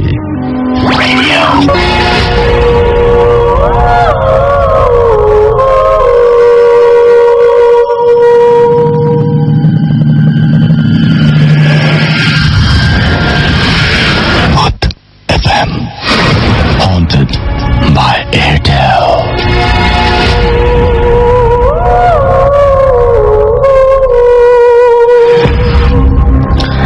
শুনছেন সবসময় রেডিও ফুর্তি। ঘড়িতে সময় রাত 1:38। আমি রাসেল আছি সাথে এবং আমরা ভূত এফএম হন্টেড বাই এয়ারটেল একটার পর একটা ঘটনা শুনে যাচ্ছি। রাত অনেক বেশি হয়ে গেছে, এরপরে আমাদের ঘটনা এখনো আছে। দ্যাটস ওয়াই আমরা আবারও ফিরে আসলাম ব্রেকের পরে। আর সেই সাথে দেখতে পাচ্ছি যে আমাদের অনেকেই SMS করছেন। আমাদেরকে SMS করেছেন দেব 100 ফেনী থেকে, সুস্মিতা বণিক আমাদের SMS করেছেন রাসেল ভাই একটা ভূত এফএম শুনছি, খুবই ভালো লাগছে। ইসমাইল মিম নাজিরা বাজার থেকে SMS করেছেন, সৌমিত্র রাজশাহী থেকে SMS করেছেন, রুমন মোহাম্মদপুর থেকে আমাদের SMS করেছেন এবং আজকের ঘটনাগুলো তার কাছে অনেক ভালো লাগছে। অনেক ধানমন্ডি থেকে SMS করেছেন, আজকের ঘটনাগুলো তার কাছে অনেক ভালো লাগছে এবং তিনি বলছেন তার টয়লেটে যেতে এখন ভয় লাগছে। আজকে টয়লেটে যেতে অনেকেরই আসলে ভয় লাগবে। দুর্য আমাদের SMS করেছেন ময়মনসিং থেকে, তিথি গাজীপুর থেকে SMS করেছেন, আমাদেরকে সাতকানিয়া তুলাতুলি থেকে SMS করেছেন মুসা, এছাড়াও সাইদ আমাদের চিটাগং থেকে SMS করেছেন, কবির জিনজিরা থেকে SMS করেছেন, SMS করেছেন রনি, এছাড়াও শেখ আমাদের মোহাম্মদপুর শেখ মোহাম্মদ লিটন আমাদের SMS করেছেন, SMS করেছেন রাফি ধামরাই থেকে, মিল্লাত SMS করেছেন সিলেট থেকে আমাদেরকে। যাই হোক, আমরা চলে যাব আমাদের পরবর্তী ঘটনায় এবং ঘটনাটি আবারও অনন্ত নিয়ে এসছেন এই ঘটনাটি। তো আমরা সেই ঘটনায় চলে যাই সরাসরি। রাসেল ভাই, আমি এখন যে ঘটনাটা বলবো সেটা আমার মেজু ভাইয়ের বন্ধুর সাথে ঘটে যায় একটি ঘটনা। তো মেজু ভাইয়ের বন্ধুটির নাম হচ্ছে মহিউদ্দিন ভাই। তো ঘটনাটি যখন ঘটে তখন উনি প্রাইমারি স্কুলে পড়তেন, অর্থাৎ বেশি বড় নয়। তো কোন একদিন ওনার বাবা মার সাথে ওনার ঝগড়া হয়, অর্থাৎ কোন একটা বিষয় নিয়ে কথা কাটাকাটি হওয়ার পর উনি বেশ রাগ করে উনি ঘর থেকে বেরিয়ে এসে ছাদের উপরে উঠে উনি দরজা লক করে রাখেন। তো যাক, সন্ধ্যা হওয়ার পর সবাই অনেকে খোঁজাখুঁজি করে, কিন্তু ছাদের উপর আর কেউ আসে না, কেউ বুঝতে পারে না যে উনি ছাদের উপর আছে। তো যাই হোক, উনি নক করে ছাদের উপরে থাকে। তো ছাদের উপরে একসময় তিনি ঘুমিয়ে পড়েন। তো রাসেল আগে বলি ছাদটা ছিল লম্বা, অর্থাৎ পাশে খুব কম কিন্তু লম্বায় অনেক বড়। তো ছাদের একটা কোণায় ছিল অর্থাৎ একটা নারকেল গাছ আর তেঁতুল গাছ। তো তিনি ওই মাঝামাঝি দিকে শুয়ে পড়েন। তো কোন একটি টাইমে উনি একটু শীতল অনুভূতিতে তার ঘুম ভেঙে যায়। তো উনি চোখ মেলে দেখেন যে মানে বৃষ্টির ফোঁটা পড়ছে উপর থেকে। তো উনি উঠে বসেন। একসময় বৃষ্টির ফোঁটা একটু বড় বড় আকারে পড়া শুরু করলো। তো উনি উঠে বসে হঠাৎ উনি পেছন দিকে তাকান।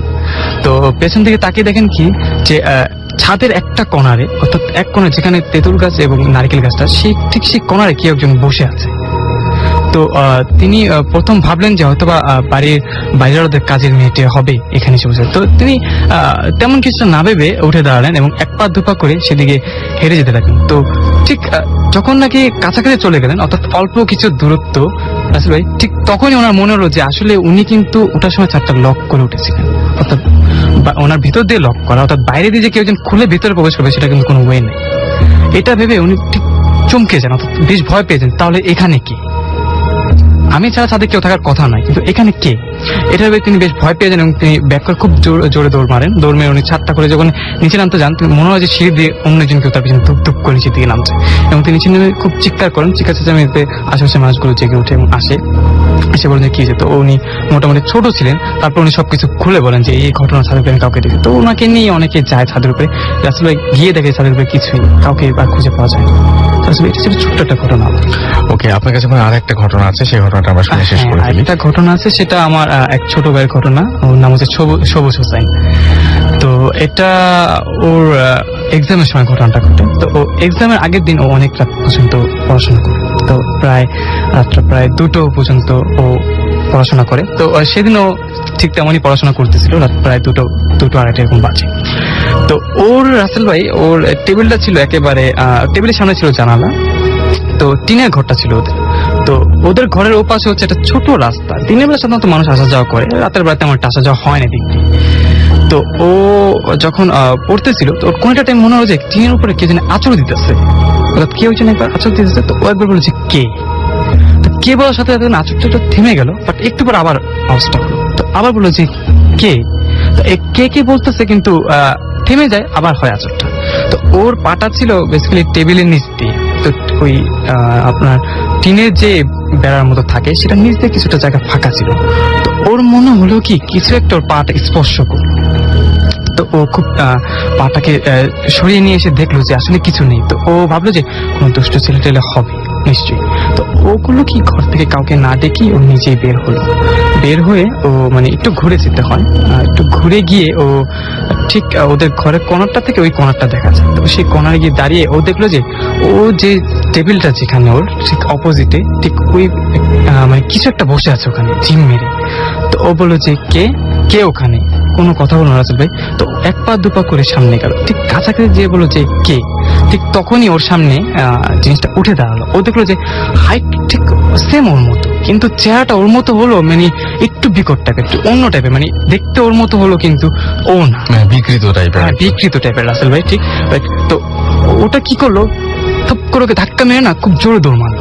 ও না খুব সাথে চিৎকার দিল, চিৎকার দেওয়ার সাথে তো বাবা মা বেরিয়ে আসলো। বেরিয়ে বলছে কি হয়েছে। তো বলছে কিছু একটা আমাকে ধাক্কা মেরে এখানে দৌড় মারলো। তোর বাবার হাতে লাইট ছিল, তো উনি লাইট মারেন। তো আসলে ওদের বাসার থেকে আশেপাশে অনেক দূর পর্যন্ত দেখা যায়। ওনারা লাইট মেরে অনেক দূর পর্যন্ত দেখেন, আসলে কিছুই নেই। অর্থাৎ কোনো মানুষ হলে তো দৌড় মেরে অন্তত দেখা যাবে, অন্তত তাকে দেখা যাবে লাইট মারে, লাইটের আলোতে, কিন্তু কিছুই ছিল না রাসেল ভাই। টোটালি ভ্যানিশ হয়ে যায় জিনিসটা দৌড় মেরে। ওকে, তো এই ছিল ঘটনা। যাই হোক, আমরা দেখতে দেখতে একদম অনুষ্ঠানের আজকের ভূত এফএম হন্টেড বাই এয়ারটেলের শেষ পর্যায়ে মানে চলে এসেছি আর কি। ঘড়িতে সময় রাত 1:45, হাতে আর তেমন সময় নেই। যাবার আগে আপনার একটু নিয়ম কানুন বলে যাই। সেটা হচ্ছে আমাদের ইমেল অ্যাড্রেসটি হচ্ছে bhutfm@radio40.fm। এখানে আপনি নাম, ঠিকানা এবং ফোন নাম্বার সহ আপনার ঘটনা পাঠাবেন আশা রাখছি। এবং আজকে অনেকেই আজকের এই এপিসোডটির প্রশংসা করেছেন। আমাদের কিচ্ছু করার নেই, আমরা কোনো এপিসোড, আমরা ঘটনাগুলো এখানে বসে বসে লিখি না, যে ভালো হওয়ার ক্রেডিটটা আমরা নিব। যারা এখানে এসে ঘটনা শোনান পুরোপুরি তাদের ক্রেডিট এটা।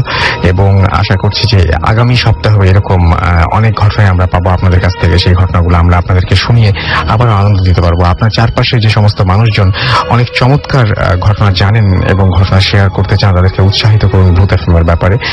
সেটাতে আরো অনেকের অনেক ভালো হবে আর কি।